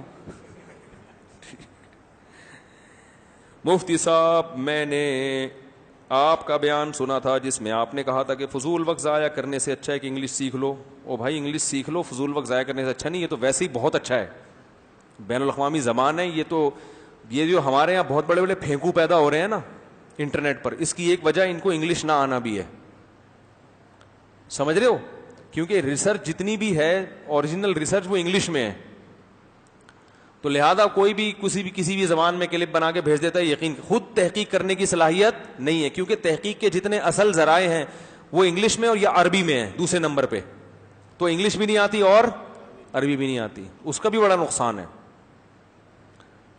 مفتی صاحب آپ کی پورے پاکستان میں ویڈیو دیکھی جاتی ہے اور آپ کی بات سنی بھی جاتی ہے, آپ حکومتی اداروں سے کیوں یہ نہیں کہتے کہ آپ نے پاکستان کو مدینہ کی فلاحی ریاست بنانا ہے؟ تو انٹرنیٹ پر غلط ویڈیوز دیکھی جاتی ہیں. آپ حکومتی اداروں سے کہیں کہ ان ویب سائٹس کو بلاک کر دے. میری جہاں تک معلومات ہیں یہ ویب سائٹس پاکستان میں بلاک ہیں, مجھے جہاں تک معلومات ہیں جتنی فوج ویب سائٹس ہیں بلاک ہیں یا نہیں ہیں؟ اب ہیں کہ نہیں ہیں؟ ہم نے تو یہی سنا ہے کہ یہ ساری کیا ہیں, بلاک ہیں. اور اگر نہیں ہیں تو حکمران جو ہے نا, دیکھو ایک لا ہے آپ کے پاس, بہت ساری چیزیں اس لا کے ذریعے ہو سکتی ہیں. آپ کیس کرو عدالت میں اور اس کیس کو مضبوط بناؤ, عدالت میں جاؤ, بہت ساری چیزیں عدالت کے تھرو بھی ہو سکتی ہیں.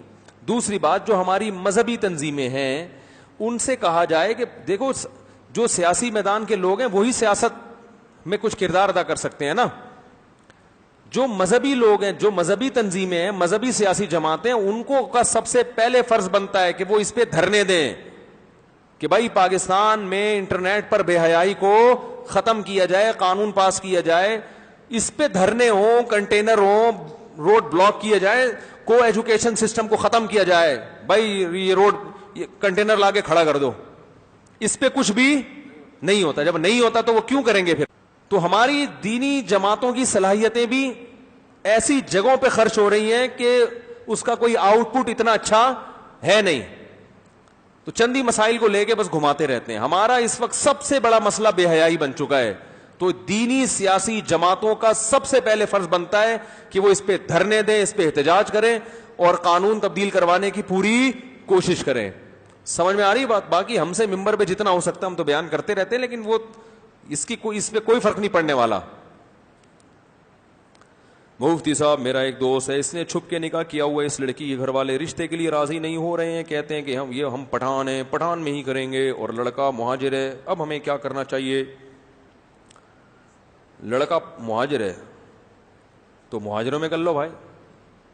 بہت سے پٹھانوں نے مہاجروں میں کی ہے, بہت سے مہاجروں نے پٹھانوں میں کیا. ہم نے بھی پٹھانوں میں کی ہے شادی, ہمارے کے ویسے مہاجر ہیں لیکن ویسے پٹھان ہیں, ٹھیک ہے نا, یعنی انڈیا کے بھی تو پٹھان ہوتے ہیں نا. تو یہ مہاجر کو چاہیے ویسے پٹھان بن جائے. ویسے کیا بن جائے بھائی؟ لڑکی کو کوئی بندہ پسند آ رہا ہے تو وہ شادی کر دینی چاہیے. اللہ کے دیکھو, پہلے ہم پٹھان ہیں یا پہلے مسلمان ہیں؟ پہلے مسلمان ہیں نا. پہلے ہم مہاجر ہیں یا پہلے مسلمان ہیں؟ تو ہم پہلے مسلمان ہیں, ہم پہلے نبی کو فالو کریں گے. نبی صلی اللہ علیہ وسلم کا حکم یہ نہیں ہے کہ پٹھان پٹھانوں میں شادی کرے, مہاجر مہاجروں میں. ایسی کوئی حدیث ہمارے سامنے موجود نہیں ہے.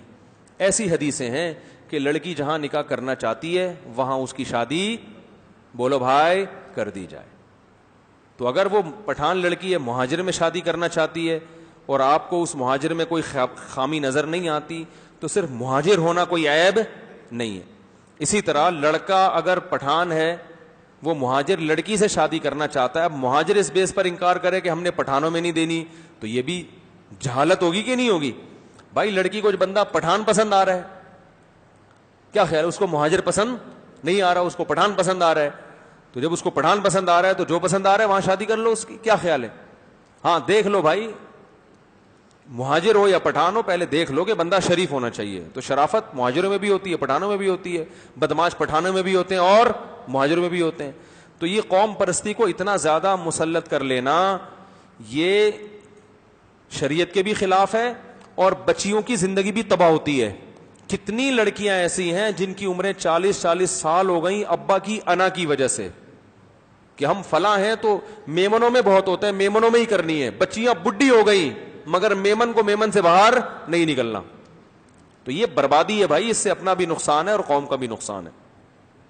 مفتی صاحب حرام مال صدقہ کرنے سے ثواب کیا ملتا ہے؟ نہیں ملتا ثواب. جلدی جلدی بس 2 سوال رہ گئے. میرا بیٹا 1 سال کا ہے, میں اس کا عقیقہ کرنا چاہتی ہوں, کیا میں اپنے بیٹے کے لیے 1 بکرا کاٹ سکتی ہوں؟ جی ہاں, 2 بکرے ویسے تو بہتر ہے, لیکن نہیں ہے تو 1 بھی کاٹ سکتی ہیں. اور کیا عقیقہ کرتے وقت دنوں کا حساب لگایا جائے گا؟ نہیں, کوئی دنوں کا حساب نہیں لگایا جائے گا. مجھ سے ہمارے پاس کتنا سونا ہو کہ ہم زکات دیں؟ آج کل تھوڑا سا بھی ہو تو زکات واجب ہو جاتی ہے, کیونکہ سونے کے ساتھ پیسے بھی ہوتے ہیں, پھر سونے کا نصاب نہیں دیکھا جاتا. مفتی صاحب میں چاہتا ہوں کہ بڑے ظرف والا بن جاؤں, اور میں کسی کے بارے میں بھی سوچنے لگ جاتا ہوں کہ یہ بندہ میرے بارے میں ایسا سوچتا ہوگا, ایسا سوچتا ہوگا, بڑا ہے میرے بھائی. آپ اپنے آپ کو مصروف کر لیں, دماغ میں جو الٹے سیدھے خیالات ہیں خود بخود نکل جائیں گے. یہ جو آپ کی سیٹنگ ہے نا, یہ آؤٹ ہوئی ہوئی ہے تھوڑی سی. بزی کریں اپنے آپ کو, صبح اچھے بچوں کی طرح اٹھ کے فجر کی نماز پڑھیں, نماز کے بعد ایکسرسائز کریں, ایکسرسائز تلاوت ذکر کرنے جائیں, اچھے بچوں کی طرح یونیورسٹی جائیں, یا جاب کر رہے ہیں جاب کریں, آئیں دوپہر کھانا کھائیں, آرام کریں, اس کے بعد جو ہے جو بھی پڑھائی ہے یا کوئی کھیلنا کود ہے وہ کریں. سارے دن اپنے آپ کو مصروف رکھیں گے تو یہ سب خیالات نکل جائیں گے. ہم لوگ سب با جماعت نماز ادا کرتے رہے تو اگر اس دوران ہماری 2 رکعت رہ جائیں تو اس کو ادا کرنے کا کیا طریقہ ہے؟ بھائی 4 رکعت والی نماز میں 2 رکعت رہ جائے تو 2 رکعت آپ اس طرح پڑھیں گے کہ اس میں سورہ فاتحہ بھی پڑھیں گے اور سورت بھی ملائیں گے. سمجھ رہے؟ تو بہت زیادہ ہو گئے. ارے بھائی 2-4 تو نہیں ہے. کیا میں دوسری شادی کرنا چاہتا ہوں جبکہ میری پہلی بیوی اور میرے والدین اس بات پر راضی نہیں ہیں, تو مجھے کیا کرنا چاہیے؟ ہمت کے ساتھ دوسری شادی کرنی چاہیے. سمجھ رہے ہو؟ دوسری شادی میں کوئی بھی راضی نہیں ہوتا. جس سے شادی ہو رہی ہے وہ راضی نہیں ہوتی, باقی کون راضی ہوگا؟ دوسری کے لیے تو لڑکی راضی نہیں ہوتی, نہ اس کے ابا راضی ہوتے ہیں, تو آپ کی بیوی کہاں سے راضی ہو جائے گی جو پہلی ہے جس پہ سوگن آ رہی ہے؟ تو اس لیے یہ جس نے دم میں کر لے, نہیں ہے تو ڈر کے بیٹھ جائے آرام سے. کیا کھانا کھانے سے وضو ٹوٹ جاتا ہے؟ نہیں بھائی, آگ پہ پکی ہوئی کوئی چیز کھائی جائے تو حدیث میں آتا ہے کہ جس چیز کو آگ نے چھوا اس سے وضو, تو اس سے لغوی وضو مراد ہے, اصطلاحی وضو مراد نہیں ہے. اس پہ اور بھی بہت سارے دلائل ہیں. مفتی صاحب دجال کب آئے گا؟ آپ نے فون پر بات کر لی؟ کیا کہا اس نے؟ دجال کے بارے میں ایک انشاءاللہ بیان کروں گا میں. ہمارے نماز پڑھنے کے بعد اور باقی عبادات کرنے کے بعد مجھے سکون نہیں ملتا اور لگتا ہے کہ پتہ نہیں میری نماز قبول ہوگی کہ نہیں ہوگی. اس کے علاوہ عجیب و غریب خیالات آتے ہیں. مجھے ڈر ہے یا وہم ہے؟ بس وہم ہو گیا ہے آپ کو. اپنے آپ کو مصروف رکھیں. دیکھو دماغی بیماریاں بہت ساری ورزش کرنے سے ختم ہو جاتی ہیں. آپ کہیں گے محنت ہم جسمانی کر رہے ہیں اور علاج کس کا ہو رہا ہے؟ دماغ. اصل مسئلہ نا آج کل لوگوں کے ساتھ یہ ہے کہ کرنے دھرنے کا کوئی کام ہے نہیں, اور سارا لوڈ ڈالا ہوا ہے کھوپڑی پہ. پب جی کھیل رہے ہیں, وہ لوڈ کہاں آتا ہے؟ کھوپڑی پہ آتا ہے نا. اور بیٹھے بیٹھے جل رہے ہیں, اس کے پاس پیسہ کہاں سے آ رہا ہے, میرے پاس کیوں نہیں آ رہا, یہ کیوں ہو گیا, وہ کیوں ہو گیا. دماغ خراب.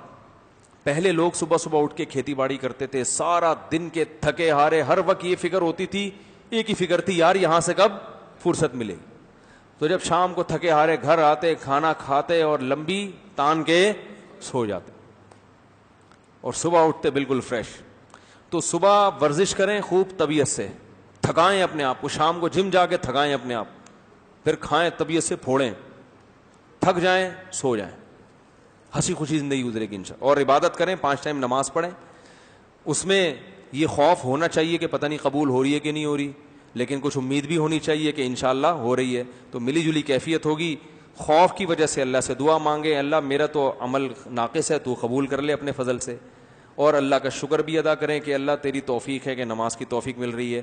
تو شکر اور خوف کے درمیان یہ اللہ چاہتے ہیں کہ انسان رہے. سمجھ رہے ہیں کہ نہیں سمجھ رہے؟ بہت سارے مسائل حل ہو جائیں گے اپنے آپ کو. اور جس کا آدمی کے چاہتا ہے نا سارے مسائل حل ہو جائیں, وہ 4 شادیاں کر لے, پھر اس کا ایک ہی مسئلہ رہے گا, اس کے باقی سارے مسائل کیا ہو جائیں گے حل. وہ ایک ہی مسئلہ رہے گا کہ ان کا پھڈا ختم کیسے کروں میں. تو اس سے یہ فائدہ ہوگا کہ ذہنی مریض نہیں بنے. ذہنی مریض جب بنتا ہے جب انسان کو اپنا مسئلہ ہی نہیں پتا ہوتا کہ فالٹ ہے کہاں سے, 10 قسم کے بکھیڑے پالے میں اس نے, یہ بھی ہو جائے وہ بھی ہو جائے یہ بھی, تو ظاہر ہے فکریں اتنی بڑھ گئی ہیں. تو جب 4 ہو جائیں گی تو صرف ایک ہی فکر ہوگی کہ یار ان سے جان کیسے چھوٹے. صحیح ہے نا.